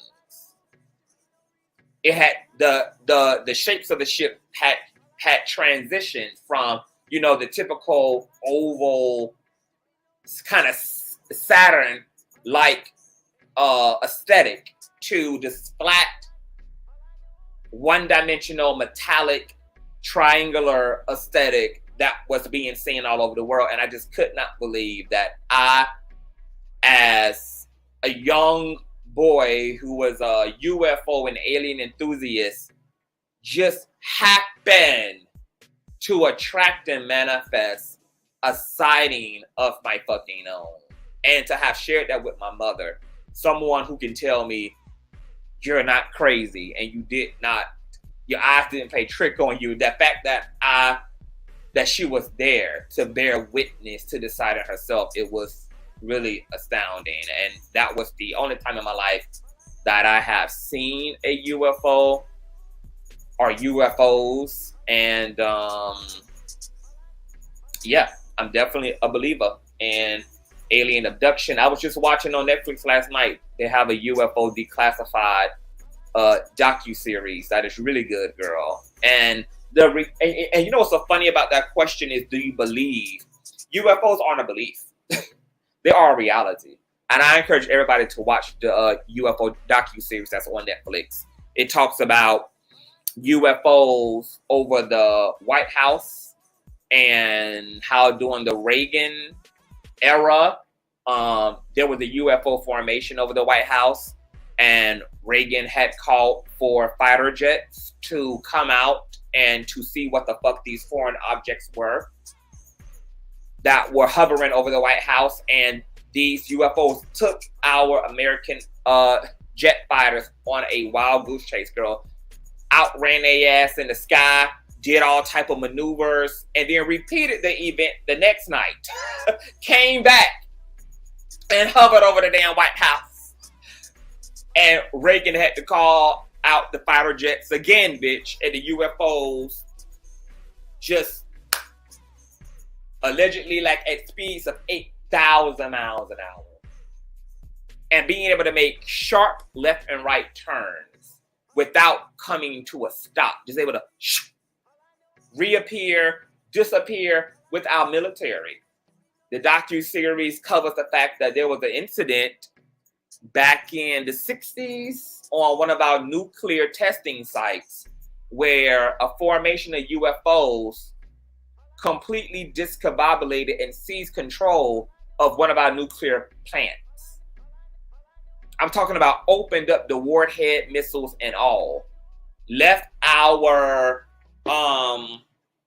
military in shambles, scrambling to no, it wasn't even us. This happened overseas. This wasn't our nuclear plant. It was I forgot what country this happened in. Then what did happen at one of our nuclear plants was we were testing nuclear warheads, and during one of the testing sessions, we launched a nuclear warhead into the atmosphere. Official military were able to document on radar and through eyewitness testimony and photography, because the military had hired a photographer to come out and shoot publicity stills for these testing sessions. And on this particular session, we shot a nuclear warhead into the sky. A UFO came into frame and shot a pink beam of light at the warhead and disassembled it. Disassembled, came into frame, shot a pink beam at our nuclear warhead. And this is history. Not the type of history they're interested in putting in your curriculum in school. Not the type of fucking history that they were interested for a long time putting in front of your televisions. But now we're getting all that conversation because thanks to technology, the U.S. government can't afford to be secret about these things because what? Everybody has a phone. Everybody has a recording device. And now this has compromised the weaponization of media, which has been used by our government and the shadow government to push propaganda, to push narratives, because they, for a long time, had the space and opportunity to control it. Because you had to take people's word for this type of shit back in the 90s. Unless people had photographic or video evidence. Now, the fact that everybody has a recording device in their hands and has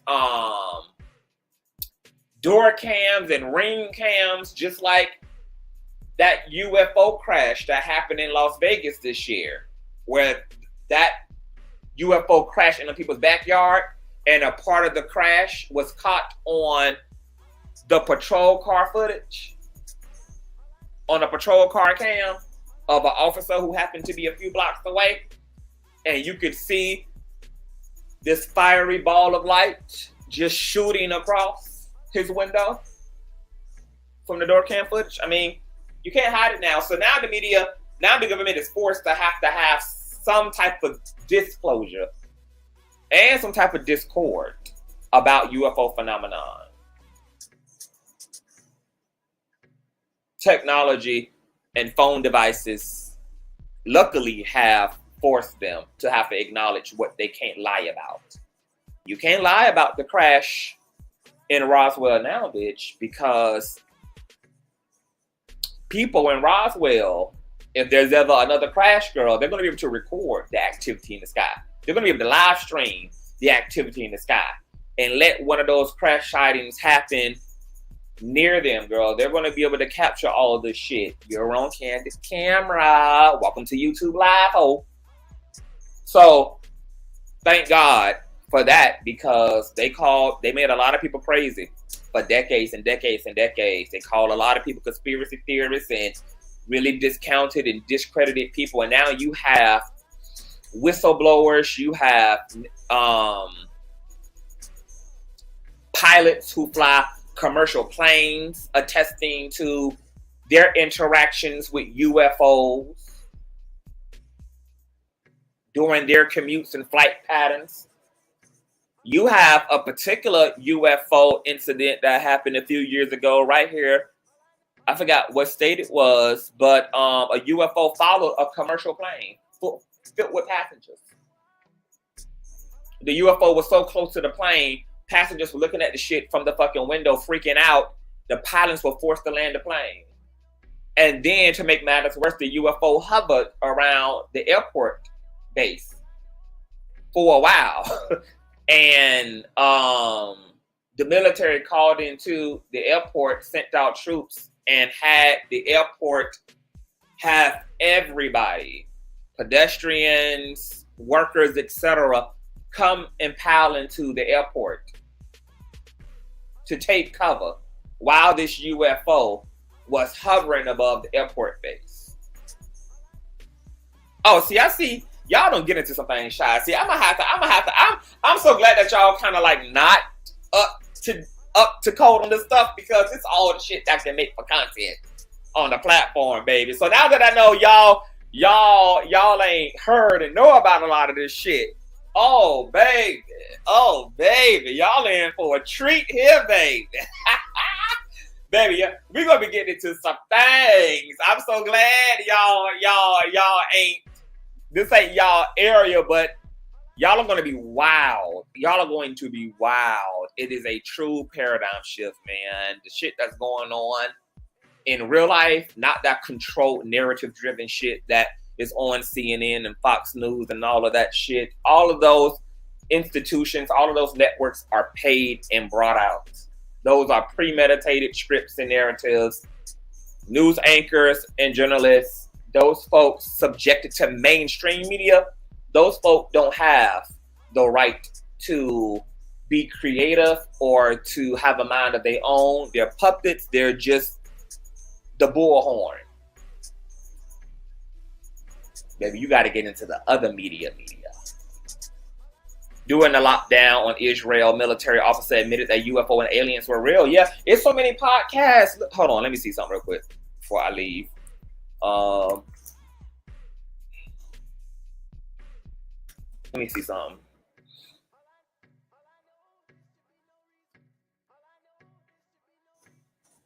Look at all of the content that's on YouTube, girl, of credible, employed military officials, etc., whistleblowing about UFOs. Look at this. On the Hill, people unalive to protect UFO secret programs.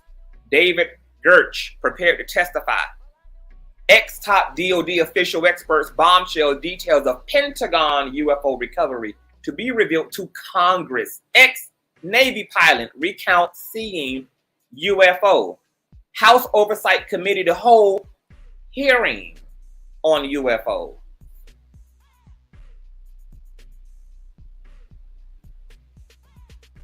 It goes on and on and on. Rep. Andre Carson warns against trivializing UFO hearings. Once again, Congress to hold UFO hearing on Wednesday. I mean, it's amazing. It's amazing. The truth about UFOs, 7 News. I mean, once again, the mainstream is now forced. They're forced to have to talk about this shit. So, baby, we'll get into it, girl. We'll get into it, honey. But I got to get out of here, you guys. That completes my Carlee Russell commentary, girl, as the world turn. I'll keep you guys updated on all rumors, speculations, conversations happening around Miss Carlee, girl. The decision around the press charges, not the press charges, etc. Child, is it about to get worse before it gets better? For Carlee, we're going to see. Leave your comments below. I will see you guys tomorrow. We got some unhinged shit to get into, girl. Because you guys know Miss Carlee B done subpoenaed. Okay, she done put forth a motion to subpoena Unhinged's husband, girl. Okay, she's coming for her bag. And there's something else that this Unhinged allegedly did, girl. But I'll save that for tomorrow's commentary, girl. Okay? Tell a friend of a friend of a friend. And I love you all. And thank you for your support. And I will see you all later. Bye.